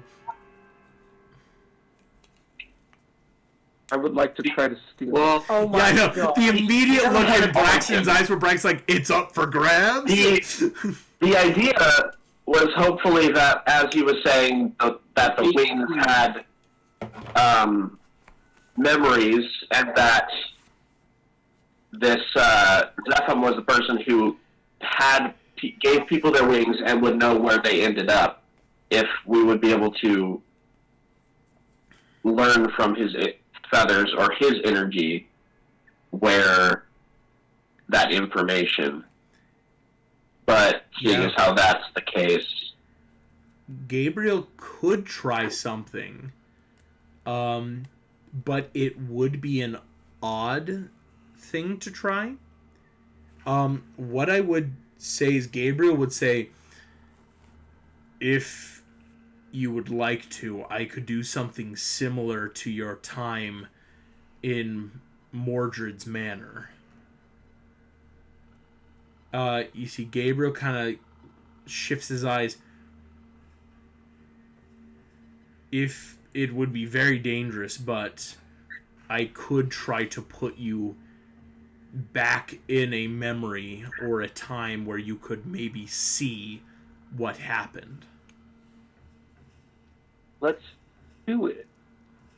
Because if we grab the feather, well, basically, I'm gonna before we do, I will just like lay out the idea of our original plan of trying to meet up with Raphael and get a feather because of the ability that we have to like copy said person's DNA/power and then inject it with just a little bit of DNA. Yeah. So if we can find a way to find someone more powerful, like Lucifer. I mean, he did tell us about primordial god soup. Yeah. he did tell us about this guy who is actually more powerful than probably all of them. Yeah. So I wouldn't take it away from Gabriel, but if the other party, if all the other champions and Gabriel were willing, we could make the Union, it sounds like more powerful than anybody else, not even just on par with the other people. This is... So we could definitely put a pin in that. Yeah. But I'd be down for a lore through time travel memory adventure. For sure. Well, and here's my thought on it. Oh, Alicia, you had a... Oh, no, I'm just saying it would be really cool to go back in time and see if we can learn some things. Yeah. Or gain something. Yeah, learn, gain... We might even be able to glean some information on Enoch or other people who were back still around then. This is something, It sounds like that's a wanted to die, or wanted to pass on, right? That sounds like there was a willing giving up of his power. Mm-hmm. Yeah. So if we catch him, like, the day that happens and we are able to explain ourselves, he might be willing to just tell us everything, and it wouldn't even necessarily break continuity. Yeah. Because he would tell us, we'd just back out, and then he'd be dead, and there wouldn't be hiccups in his story. Some of that power. Mm-hmm. We could ask him for a feather. Here's, if the fun fact, a couple parties have started doing this. Again, you guys did kick off this idea with Mordred Manor, that fun, every party got to go back in time. But this idea of going through memories is something that is possible. At least with the powers that Seraphim have, they are really in tune with this. What I will say is, as Gabriel kind of nods, he goes, I can't promise where you would end up. It might be my memories, it might be Zephim's, or it might be convergence of the two. But I can try. And as he gets ready to touch each of you on the forehead, that's where we're going to take our 5-minute break today. Thank you all so very much. I will see you all in just a few moments.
Welcome back, guys. Super excited from the break. A lot's been discussed, of course, just in our 5 minutes. So many different things. There are the concepts of the first angelic wings, right? Or angels like Seraphim are allowed to gain new wings, and eventually their old wings are taken away. To look more into this, of course, because there's so many places we can go, from Arcadia to New York City to Far, Far Away, and following up on a lot of different lines. As of right now, though, we are going to allow Gabriel to do a bit of a Vulcan mind meld kind of vibe, put you into some early memories of possibly even himself or even Zephim, as Gabriel is the one in possession, wherever it may be, of that grace. We will cut as Gabriel leans over. I will also say, as he is like leaning to touch you all like on the forehead, it's that odd feeling of like, for half a moment, Gabriel seems to have like more than two arms, because it kind of like splits off, or as he goes to like touch you guys, you feel time and space stop. And unlike with Mordred Manor, where you were very physically put back in time, all of you stop and realize you have been pushed and set in a moment. I will let you know, mechanically, this is not like Mordred Manor where, oh, I have hit points and I have random spells and abilities, and if I fall to 0 hit points, I just go back. This is a little more of an all or nothing, where you do have access to certain abilities or skill checks or ways to like influence the surrounding world, but it's not as perfect as true quote-unquote chronomancy. This is more of a occlumency. Hey, you know in Harry Potter when Snape does the friggin' thing to Harry? It's that word. Occlumency. Occlumency. Megan's... Yeah, I think there's an element. Yeah, occlumency is what Megan is telling me out of my right ear here. Occlumency, or the magic of the mind and pushing in... Freak, that took all the way down to my sail. I've never struggled so hard to say a word in D&D. Oh my gosh. We love you so much. You're doing great. That's it. Scuffed. We're gonna like go back. We're gonna pretend like we just started coming out of break. We're gonna edit and post. No, I don't do any of that. You guys see the world around you dissolve and fade in a shift of colors, both those visibly apparent to you and those that exist on a spectrum of light that even your eyes don't yet register, as you move through the cosmos of a mind, following the cerebral paths and synaptic statics of an angelic being. I am going to make a roll to see where we begin in these memories. Where the hell? What's in that one? All right. We are going to go to the worst one first. Honestly, what a way to start. Start with the worst. As you guys see yourselves materialize in this very astral projected kind of way, where you feel very corporeal, you feel solid, and yet the world around you, you think would view you basically as something invisible. You see you are in a bit of a palace, or rather a throne room.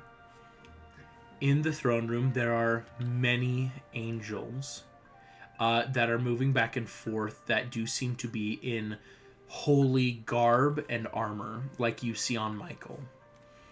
As they are moving, however, you see seated on the throne is a man, or rather what maybe your minds would view as more humanoid.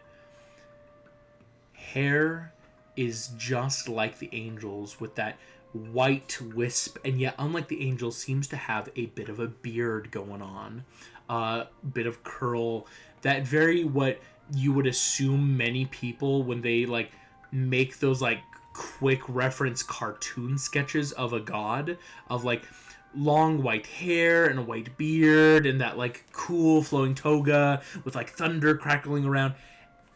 It is what you see here, very close to this. And again, you have to wonder if that's because maybe that's what your mind could pick up quickly. As if some part of your mind is filling in a gap of a higher presence or a different visage. Again, color and light and spectrum that might hurt you if you tried to look on it truly. Seeing this man, you see this god's eyes are a bit hardened. They look a little bit more calloused. As he sits on the throne, you see on his right hand is Michael. It's hard to say. Michael and Gabriel, they're all very timeless, but you would assume Michael is very young here. Or rather, he looks different in the sense of this is not the same Michael you would know in your time. On his left is Gabriel. You see, Gabriel has a magnificent silver trump. You know, those like very like what you would see in a painting of. It looks just like a very long vuvuzela kind of like pipe. But this thing shines brilliantly. And on Gabriel's side is his angelic blade, his Seraphim blade, which you usually don't see him carry, I will point out. Before the throne is an angel you've never seen before. It very much, the texture is, and I will kind of use almost like Lincoln's hair texture, that very soft, wafty hair that kind of like is down. It's not like how Gabriel has that like close cut, very cut to the side, and Michael's is that like full military-esque style, that like policeman haircut. This angel has a much more down, with the hair being a little more like silvery gold. It's not like this shocking white hair. Lucy. No, actually. As I think Megamind, as you think this, you will notice this angel doesn't carry himself with any confidence. This is an angel that looks like a kid that has been called into the principal's office.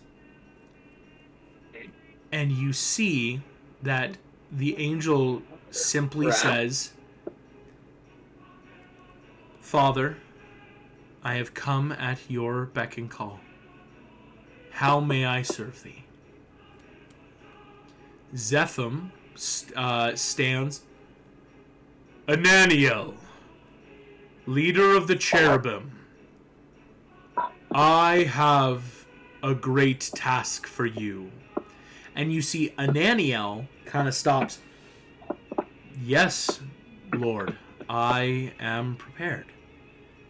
See, Seraphim goes, "Ananiel, I hereby decree that you shall be of the Seraphim from this day forward, one of their rank and number." And you see he produces a blade, very much like Gabriel's. And you see Michael gives a small like smile, and you see he pulls out his own. And Gabriel, who back in the day, Gabriel was very just like by the book. Gabriel, like third in a row, like, and here's mine. Gabriel, Michael pull out theirs after Seraphim, and you see Seraphim goes, "This blade, Ananiel, purified by the primordials, gifted to thee. May you use it to recoup and refine what your brother Lucifer has perverted."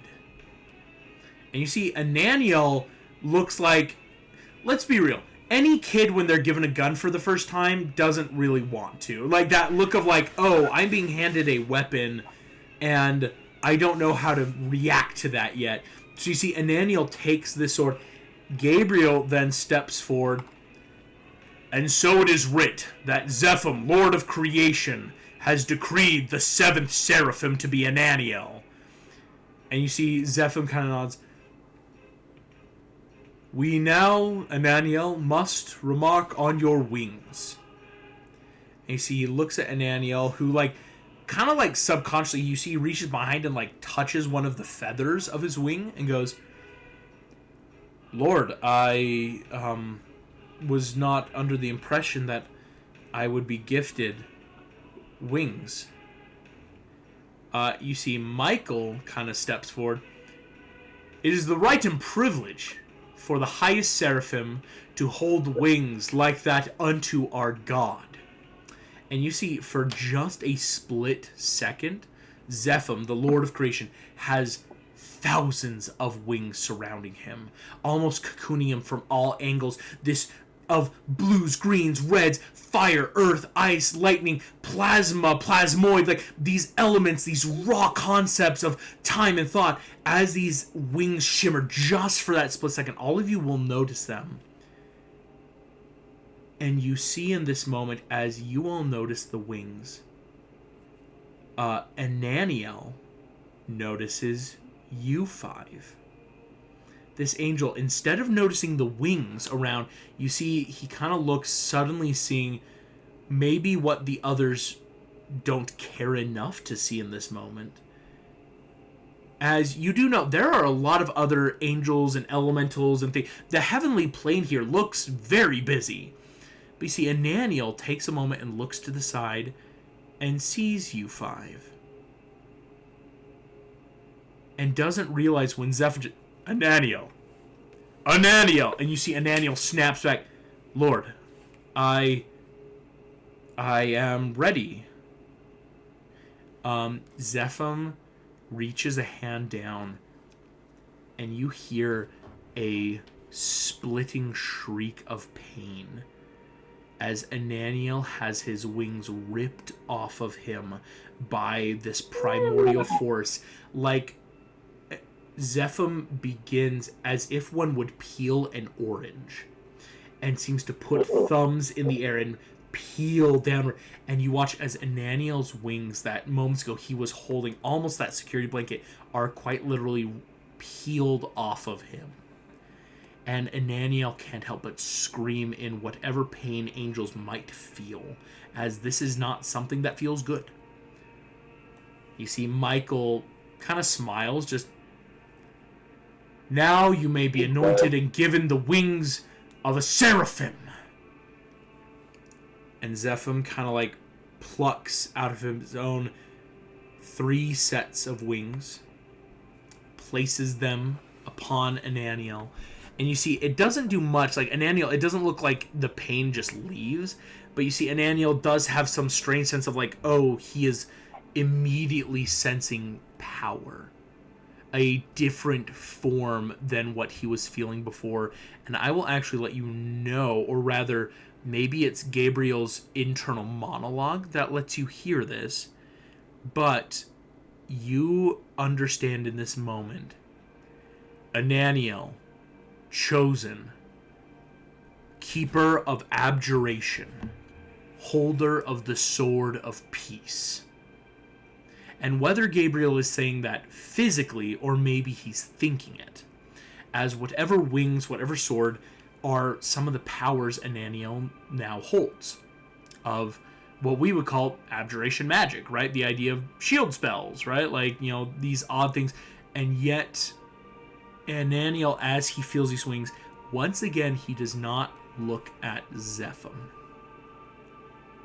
But this new seraphim seems to look at the 5 of you with a almost true curiosity sparking in his eyes of what are these creatures that he has probably never seen before. We're pretty eclectic. Right? Like, I mean, one of us does have an angel blade on us, too. Exactly.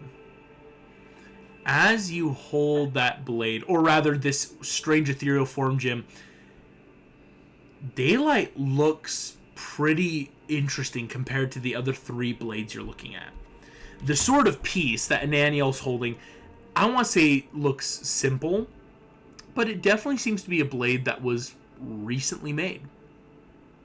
As what was said, apparently this blade was just now purified. And if you're thinking timeline-wise, this must be either right before Lucifer gets sealed away and whatever that entails, or close enough to where we had to, hey, we were supposed to have 7 Seraphim. One of them just shuffled on off to the other side. And so the sword of peace looks kind of like a run-of-the-mill sword you might find in any shop. Versus Daylight, as you know, is kind of a beautiful blade. Twin-edged great sword, hilt wrapped down in leather with like the odd runic stones and markings along the hilt and guard. And yet, as you're looking at Michael's sword, what we would know as the sword of protection, you have seen the hilt once before when RJ stole it and everything going on back in Season 1. Sword of protection is gleaming. Golden hilt, silvery white blade, truly probably the ultimate blade of the Seraphim. And Gabriel's, the sword of truth, is also just as seemingly different. Single blade to the side, almost like a scimitar, but again, more decorative, right? It's a sword of truth. It was, in theory, never supposed to be the blade, because Gabriel's role is not to fight. He is the messenger, right? This is a sword of truth. Like, just, there it is. So as you're seeing, the wings now having been cast off, though, and I think as you all then more intrigued of, well, what's going on with the wings, Zephim holds these wings. And you see, he turns to Ananiel, head forth, as Michael is preparing the final charge against the forces of darkness. We will need you soon enough, Ananiel. You see Ananiel nods, and he actually goes, you see Gabriel walks up to Ananiel, and they lead Ananiel away. I will let the party know, in this moment, you could either follow Gabriel and Ananiel, or try to stay in the throne room with Zephim, or God, and Michael. Right? Again, this is a weird, like, this is not technically just one memory, as Gabriel has access to the Grays. Would the party like to either all go together or split? I feel like I want to stay with them. whoever feels safe for being stealthy could stay with Zephim. And then whoever's less confident in their stuff should probably go with the one who doesn't really mind us being around. You make a very good point there. I'm decently stealthy. I have a +5. I'm not going to try to cast any magic here. I don't know what kind of senses he has in place, but I think I'm decent. My stealth is not great, but I do have advantage to it. My stealth is amazing. Yeah, RJ kind of just doesn't exist. I was going to say, yeah, RJ and Puss in Boots, I think, are some of the, like, stat-wise highest. Jack Frost has a pretty good one. Jim Lake Jr. has advantage. I think Megamind's our only one that's not, like, built for stealth. You know, that idea of a bard is not usually... I still got a +6, though. Oh, my gosh. Hey, let's just stealth this campaign. Every other session, we're just... Who's the worst at stealth? Yep.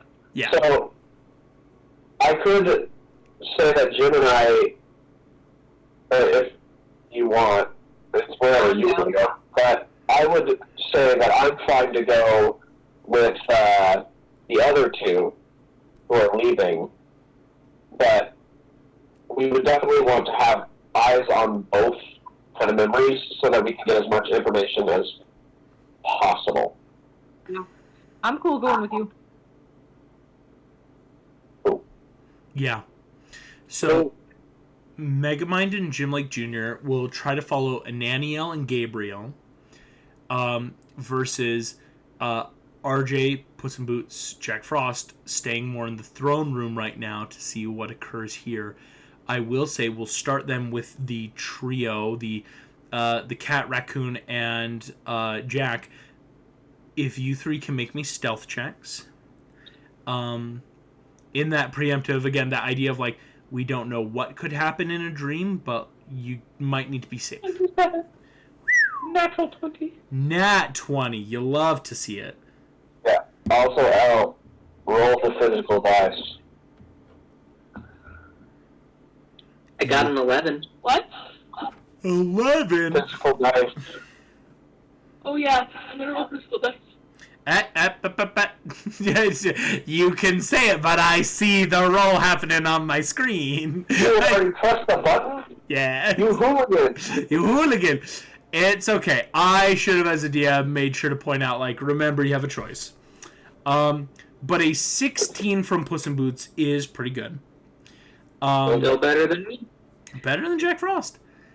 As you guys stay in the throne room, you see Seraphim gives a wordless command as all of the angels and elementals and beings and reflective things of light and goodness all stop and simply begin to leave. Like an en masse just, hey, get out. Michael stays for a moment until Seraphim physically, or rather maybe what you comprehend as physically, turns and goes, Michael, you may leave me. And you see Michael takes that moment of, oh, nods, bows, and Michael disappears rather quickly as angels are prone to do. Seraphim is left in the throne room, and you see this strange image of a god holds up, now much smaller, but maybe still as potent of these wings. Like, these wings now look like one you could find at a party city, right? Like, they seem almost a little bit too small, a little bit too flat, like a little more compressed down. And you see Seraphim holds these wings that kind of sit just barely upon his palm. And you see he goes, Titania. And as he speaks this word, a shimmering portal of golden light appears, arcing little halos and sparks of light off the edge. In this portal, you see into a realm not heaven, but of strange beasts and plants, of waters that roil across the sky like rivers, into what we know as the Feywilds. And you watch as a woman on the other side, in long flowing dress that seems to ripple texturally like bark, with small little rivets of metals and gems set in, turns, and you see she bows. Lord Seraphim, an honor. You see Seraphim sits there. It has been many years, but I have another set of wings for you to hold. And you see Titania gives a very broad smile. As she smiles, she says, they will forever be safe with me. As you watch as this fairy unfurls a little bit more of an insectoid type of wing. But each of these butterfly sparkling colors, like monarch butterflies are prone to do, to have those beautiful oranges and reds, each of these colors are a prismatic smattering of different types. And you realize they are reflective almost in maybe that way that Seraphim had, of multiple wings. You see Seraphim simply alights his palm forward, and the wings move through this portal, this gate that has opened into the Feywilds. As the wings draw close to Titania, they swirl around her as quickly as a gust of wind wraps through the wing and seemingly vanish. As that happens, Jack Frost, unfortunately, 11's not going to cut it in this moment. Just rips one at the worst time. Right? Oh my, sorry. No, you see Zephim on the throne stops as the wings pass. Because I think in this moment, all three of you are like, okay, the wings are being given to someone. But Jack, you feel a giant, what we could call like hold person at that 9th level. Actually, no, technically I can just flavor his power word stun. The idea of like, hey, you have less than 150 hit points. You are stopped in your tracks. Puss in Boots and RJ, you see Zephim is turning and looking towards you. Both of you succeeding on the stealth check are easily able to kind of like step out of the way or run or hide. Again, the nat 20 really helping. And Puss in Boots, a 16 is still pretty good in this moment. Zephim stops and looks at you, Jack.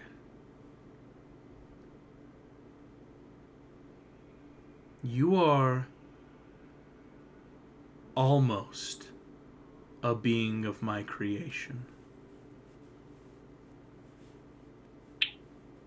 Almost? As you say the words almost, Zephim stops.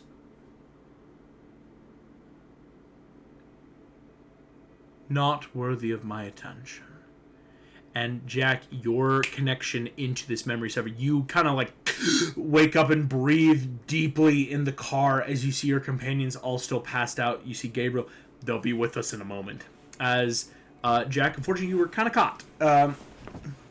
Perfect. Is there any way I could like feed mechanically like, help actions back into the connection? Mm-hmm. I might allow like lending my power to Gabriel's. Yeah, I might allow like 1, maybe 2, but yeah, because again, technically your allies will be waking up within seconds of you. Like time isn't working the exact same way, right? So you might have a chance to give like a key, like, ooh, I would love to feed a help or something. Megamind and Jim Jr., you guys follow Ananiel and Gabriel. As you follow, you will notice the memory is probably doing a lot of the work for you. As ever so often you're like, wow, they are suddenly like miles away just moving with their wings. And yet you seem to be able to keep up pretty fast, like dreams are air to do. As they walk, you see Gabriel simply speaking. You're noticing that this Gabriel, or this memory of Gabriel, is very, very on point. Just, Zephim has commanded you to be at the beck and call. You are now a Seraphim, but you do not have any current domains or virtues to be a hold of. You are no longer in command of the cherubim of the angels, but you may still communicate with the cherubim. And you see Gabriel's like doing that like an HR rep would, like when you're hired, and just giving that giant like download of like, here are just all the little things to be aware of that you think Ananiel's understanding 0% of this. As this angel's moving, you see Ananiel ever so often is touching these new wings, these 6 looking wings he's got. And you see after a moment turns, thank you, my brother. I serve Zephim. I must go, as I assume you must. And you see, this was like Ananiel trying to make a really bad persuasion check, but Gabriel just goes, yes, I have much to attend to, and vanishes. As he vanishes, you see Ananiel stop and immediately look back to Jim Lake Jr. and Megamind. Hello? Hello? Hey. I didn't know you could see us. You see Ananiel walks forward. You are not here. But no. Gabriel is with you. Yeah. Do you have a way to scan people's minds or memories? You see, Ananiel is about to speak and then goes, I don't think I could scan your memory when I am a memory myself, aren't I? I guess that is... Yeah. As again, it's an odd sensation of like, this is both very real and yet it's still a memory. It's the idea of like, Jack Frost was in no danger of being like power word killed by God, right? But it's that like, and yet certain things can still be affected. So you see Ananiel looking at you, you must be important as, and you see he looks at you, Jim Lake Jr., you hold one of my older brother's swords. Which brother? You see he stops just, well, that sword, and he points at Daylight, is the sword of Daylight. The sword of Zadkiel.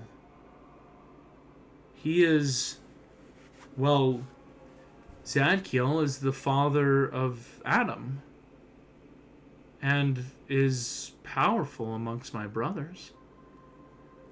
Profit. I see.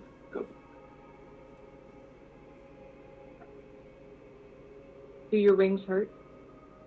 You see, Ananiel stops, and you almost see maybe... Angels... You've never seen an angel cry, but maybe not like a tear, but something in his eye of Ananiel. Less every moment.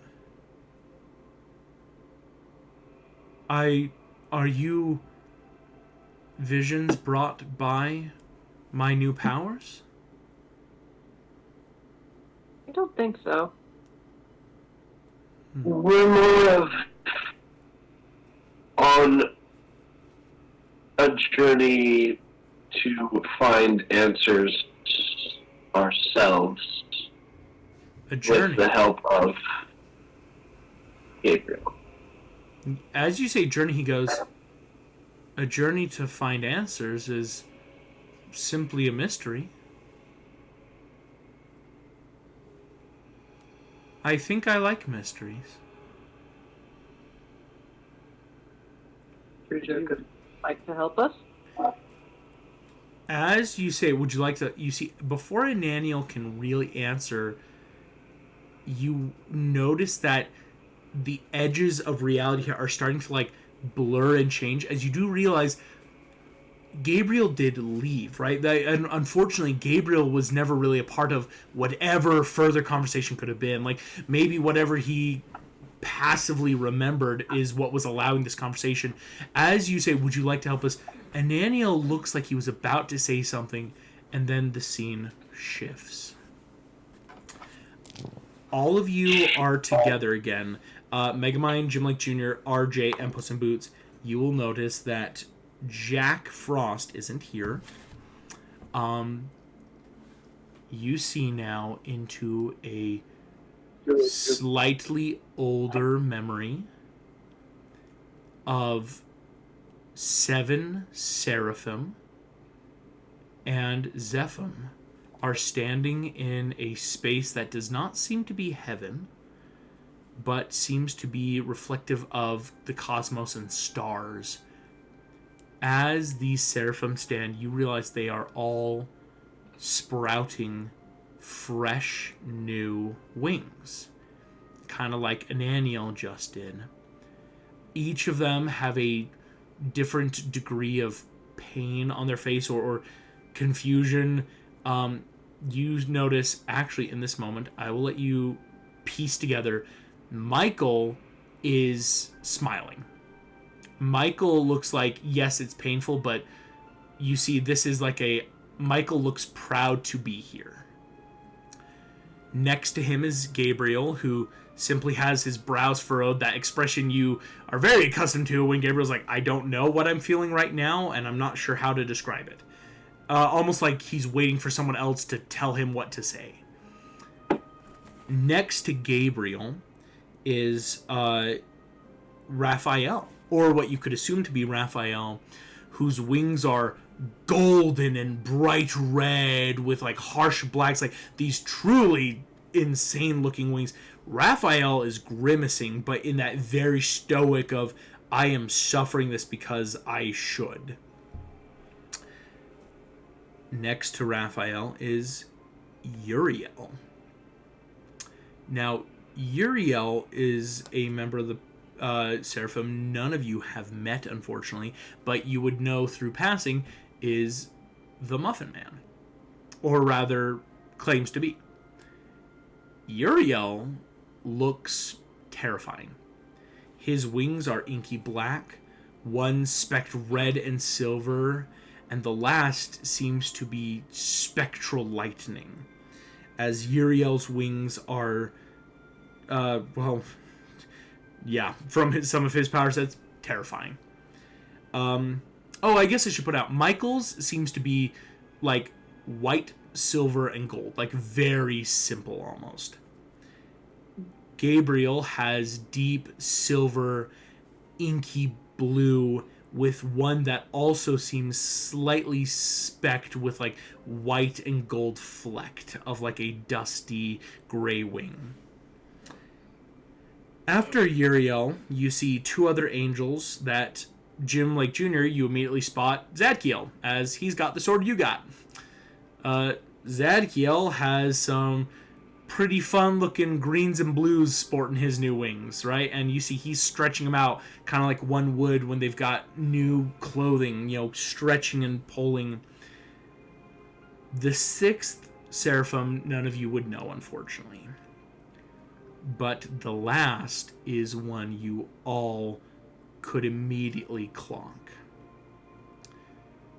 Lucifer, or the Morning Star, stands with wings of creamy white, one with a gorgeous velvet red, and the last with a silvery golden mellow light.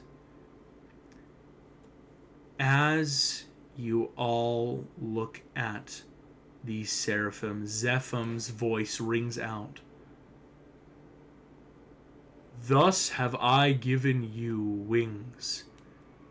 Fulfill my wish and be my angels. And you see all of them stand forward and go, it shall be, Zephim. Except, and I love that I rolled it, feels very thematic, Lucifer is just a half second after his older brothers. Because in this moment, Lucifer is looking at the four of you. Fetch. You watch angels start disappearing from this place one by one as they fly or move through the cosmos in ways that are hard to comprehend. And yet Lucifer stands head cocked. Yeah, Jim, do that look behind you like, what? But you see Lucifer... You said cocked and I saw a painting and it looks cocked out. You said it anyway. Oh, no. Oh, yeah, now, wait, is it? Yeah. You see Lucifer looks at you all. Hello. Hello. Well, you are not... Well, and you see Lucifer stops blinking. Oh, yeah, that's crazy. You're not humans. I mean, that's a little rude. You see he steps forward, moves through this space, and you will notice Gabriel is still here. Maybe his memory of this, because you see Gabriel sitting here just kind of again, almost waiting to be told what to do. But you see Lucifer goes, this is strange. You all know me, but I am at the disadvantage. I don't know any of you.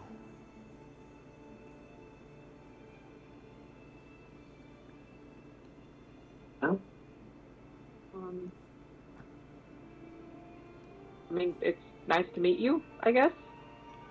Big fan. I've heard a lot of stories.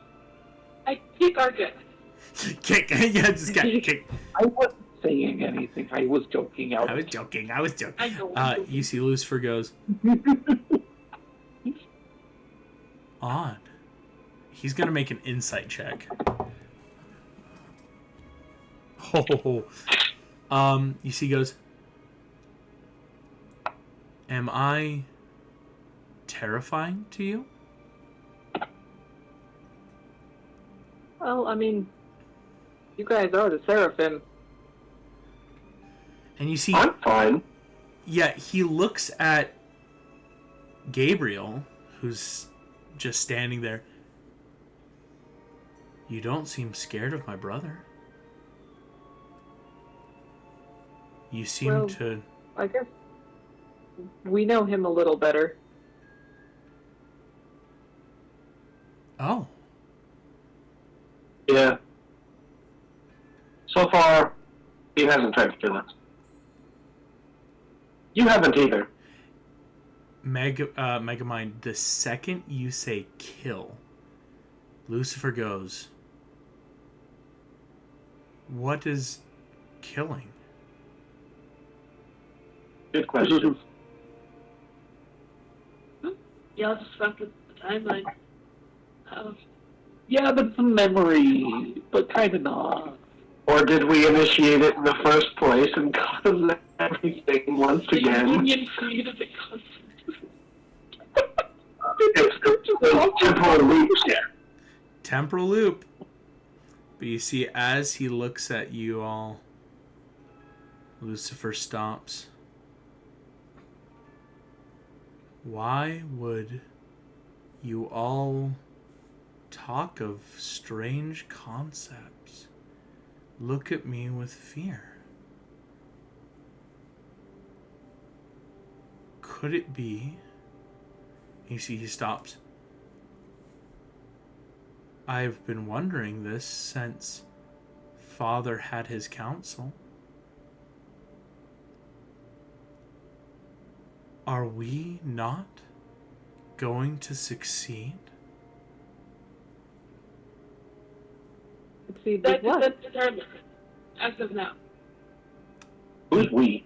You see, he goes, the plan. To start creating humanity. A race of people. Interject because he was raised Catholic and he can say please. Wait, what do you want to say, Poos? He's was raised Catholic, so thinks he can jump in and try and save us, right? Yeah. And goes, we are from a different time, and he doesn't know. It is just interesting to see someone from the past for us, or for the future. Humans exist. And you see, in this moment, Lucifer kind of flexes his wings a little, and he's going to use a fun little power he's got. Nothing that can really affect you guys. Well, nothing that should negatively affect you guys. Yeah.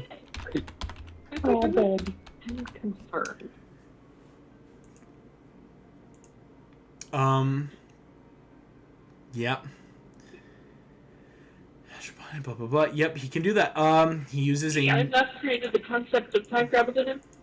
No, you see, he is going to, as part of his wings and dominion, use a... I'll let you know it is a 9th level spell, but you won't know what.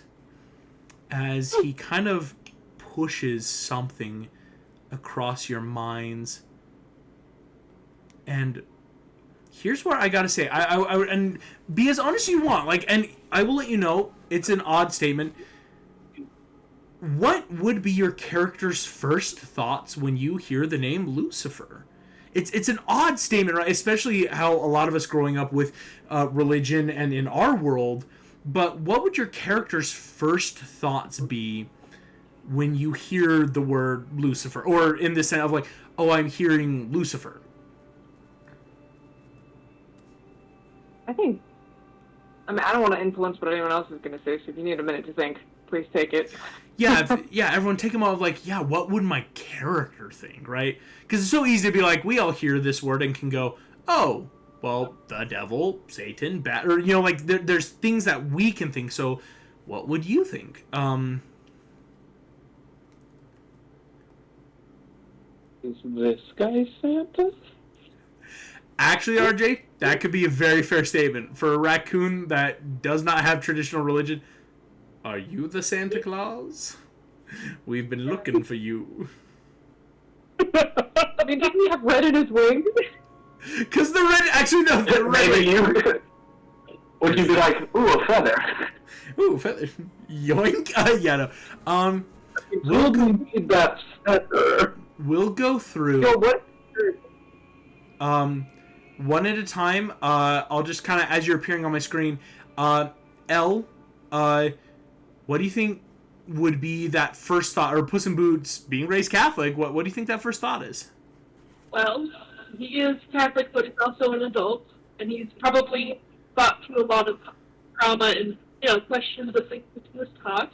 So I kind of wrote down some key words, to which, sorry if this ruins the timeline, fallen angel, defied God, question God, question mark, sentence the darkness. Yeah. Not necessarily like, oh, the devil, Well, I think... from the light, Exactly. But more, when he thinks Lucifer, he doesn't think devil. He thinks devil when he thinks devil, right? I think... in that, those three Puss in Boots are the ones that are going to start clicking, or that in whatever spell's happening here.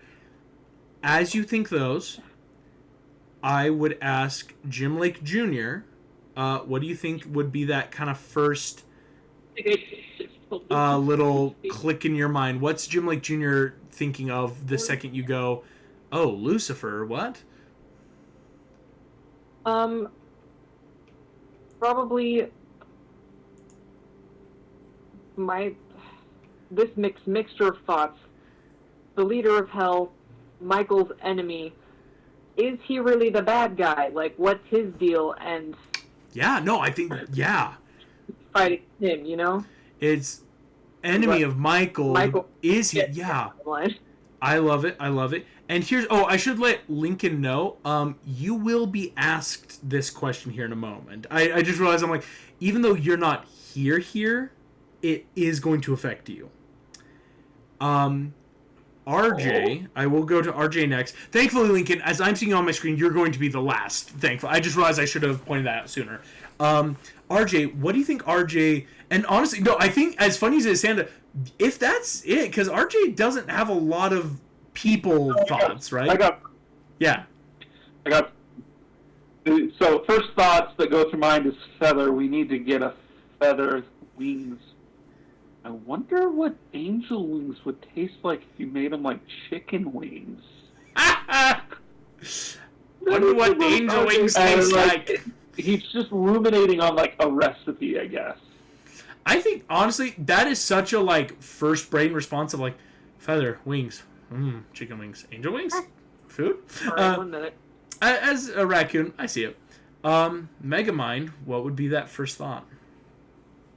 So, I feel like from the get-go, he would not feel basically that Lucifer is not that inconsequential, because he's sitting here thinking the person who blew up my entire planet and blew up multiple people just because he was afraid of his brother's kin. Everybody locked this guy in a cage, but I was a bad guy and I was locked in a cage for the whole entire start of my life. Yeah. Is he really that bad? Maybe I can use him to leave something for us in the future so that I can get rid of Michael and that we can actually build a world that's not filled with death and destruction. And it's basically he's not, to me, he's not the big bad. He's inconsequential, and would I be able to use him to help save the world? I like it. That Megamind, it's almost that like inventor's mind of like, could I use this? This is not our big bad. So what are you? And he's not religious, so he never was. He was a man of science, so he's just like, guy is another highly powerful being, but we don't know his motives or why he did what he did, so maybe he found out that Michael was going to blow up planets, or who knows. Yeah. I think... He's not behind him. And finally, Jack Frost. Sitting in the car, you suddenly feel this odd sense. And fun fact, the fifth seal being broken means the cage is at its weakest it's ever been. It cannot break without the other two seals, of course. But with this sense, Jack Frost, for a moment in your mind, something is flashing through. What would be your first thoughts of Lucifer? What do you think Jack Frost is thinking in this moment? I think it's less directly about Lucifer and more like everything I've ever done interacting with heaven has always been dismissive or bad. You know, the only time I've ever met essentially God, right, Zephim, he literally just said, "You're not worth my time," and booted me out of, you know, without letting me represent myself or speak. So it's this moment of like, not explicitly thinking about Lucifer, but what he might get from my sentiment is like, I'm kind of thinking, could anybody really be a bad guy if they're not allowed to speak? If they've never been free to share their opinion and discuss it and learn and grow from it, are they bad or are they just silenced? Yeah. In that moment, as you're thinking this, Jack Frost, you see Gabriel for just a half a second stop, look at you and go, something is wrong. And you watch Gabriel disappear. The four of you in this memory. Yeah, Jack, like, looking at these bodies, click, lock the car.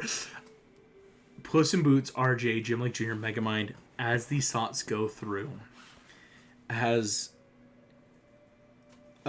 in a nutshell, Lucifer did something to more or less put himself on a quick astral playing field to get information. It's not anything that can read minds or memories, but the idea of whatever link is here, could I project myself out and use whatever... Imagine the idea of I'm sending thoughts of myself out through these beings, and I'm gonna see what comes back. As if he made miniature versions of himself in each of you, and letting these come back, each of them come back, and you see, he goes, enemy of Michael. A chance to tell my story. Whose side am I on? What is happening here? Chicken wings? We all just look at RJ. RJ, yeah, I think everyone... That's the animact I need. The super intense moment, and Lucifer going, chicken wings? And everyone going, RJ! That's Dreamworks right there. Call it for the night. But you see, Lucifer, the last thought he gets, you want my side of the story from a fallen angel?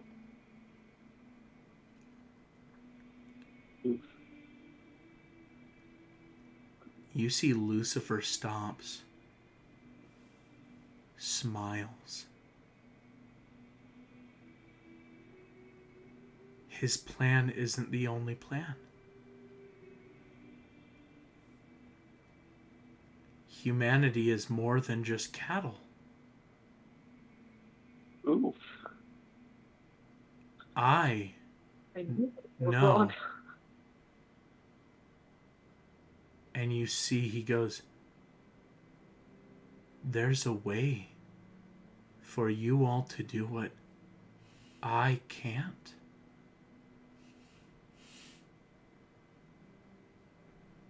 Agency. What an odd concept.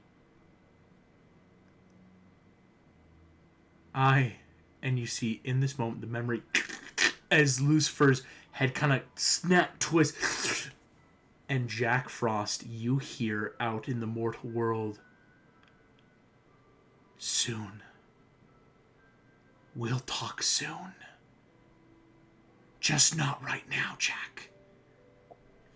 And in the memory, you see the memory stop, fade, as Gabriel's memory changes. The four of you, the last thing you see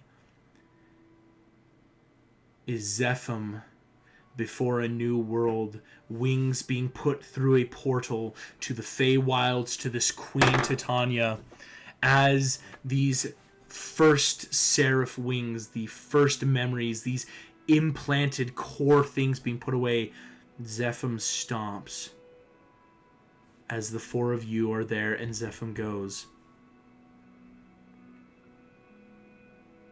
He looks up. I am not alone. But as he realizes, all of you awaken back in the car. I will say in this moment, Jack, you were holding an action to offer advantage. That was something you and Gabriel were getting ready to do. Does anyone have a check or something they're trying to get ready now in mind that could be happening on the dovetails of this vision? So, if he was able to use that connection to do some things in this realm, would it be understandable that he's maybe a little more tangible than the other things in that memory, and I could maybe just like pluck a little feather, just get a little bit, just a little bit. RJ, I will say, if you want to try a sleight of hand to see whatever tangibility was there, whatever corporeal, a sleight of hand, I'm going to say what would have been disadvantage being a memory is made flat thanks to Jack Frost's advantage. Again, Jack was giving that kind of the positive vibes of like, hey, whatever I can do, like I got shunted out, like I'm giving this. I'm just here to help, man. So Can I get a bardic? Bardic. Oh yeah, I'm muted. Yeah, everyone goes, wait, I'm muted. I was muted. I was trying to ask, DM, am I able to give him a bardic? Yeah, that's right. So yes, Yeah, a bardic and a bless. Let's start with this, or a guidance. Yeah, guidance is what we need. So a D4 and a D8 first, and then we'll start piecing together what you get with sleight of hand. My gosh. Oh, those could have been way better. I got a 3 total on the D4 and D8. Oh, yikes. Oof. I roll higher on the D4 than the D8. With your sleight of hand being a +7, this gives you a +10. Nope. 21, I guess. That's the real question. Does a lucky help? Lucky, we'll allow a reroll. Roll better than a 4. Yeah, roll better than a 4. Yeah, I was going to say, I'm like, yikes. A lucky does enact. Yeah, it's that last party synergy of... Make it a 25. I rolled an 8. Rolled an 8. Wow, that's crazy. RJ, a 25. Wait, it was not a 25. That's not how math works. Because you said it was at +10, and I just added that to what I got. Oh, gotcha. I only got an 18. Okay. An 18, dang. Do we want to use our last inspiration? I was gonna say, I think Puss in It would Boots be a good. still it has would a be a point of good deal. inspiration. It's up to Jim. Oh yeah, no, it's Jim that has it.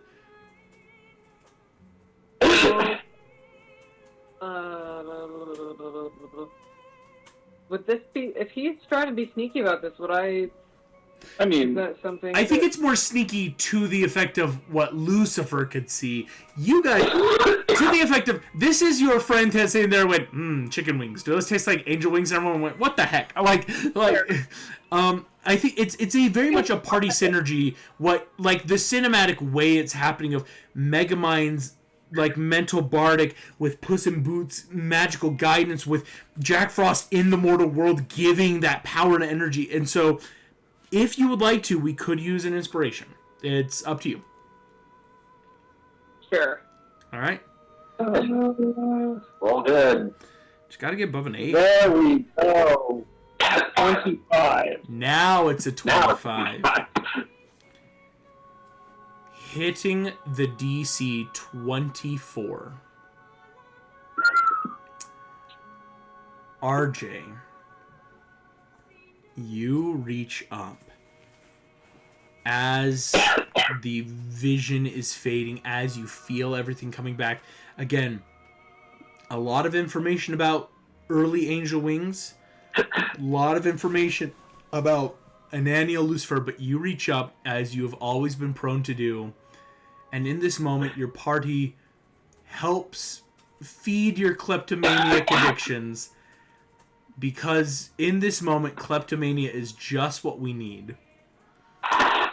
As you reach up and feel, I'm gonna roll a d6 because again he has 6 sets of wings, or I keep saying that 3 sets. That is 2. The middle set, the velvet red blood wing. You pluck just the slightest edge of the feather.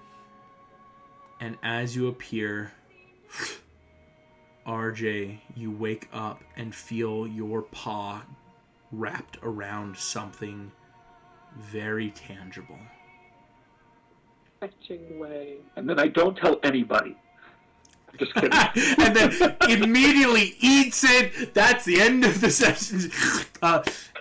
How could I help you and not know? I know, right? Yeah, but no, because I think it's all of you wake up and it's that odd like, did it work? And you all look down to see that RJ is holding this wing feather. The red seems to shine. I will point out, I don't yet have this in D&D Beyond because this was not something that should have happened. This is a feather from the Seraphim Lucifer. A feather that does not exist anymore. Lucifer is now the devil, the first fallen angel. That feather, what you are holding, is the purest anachronism of the literal concept of being anachronistic. As you hold this, all of you in the car will hear the final echo given to Jack. We'll talk soon. Soon. Soon. Soon. Thank you. That is where we're going to end tonight's session then. Thank you. So we did get a feather. You did get a feather, not the one you were thinking of. Not the one we originally wanted, but this is better. Thank you all so very much for playing. Thank you all for listening. Can't wait to see you all next time. Bye-bye.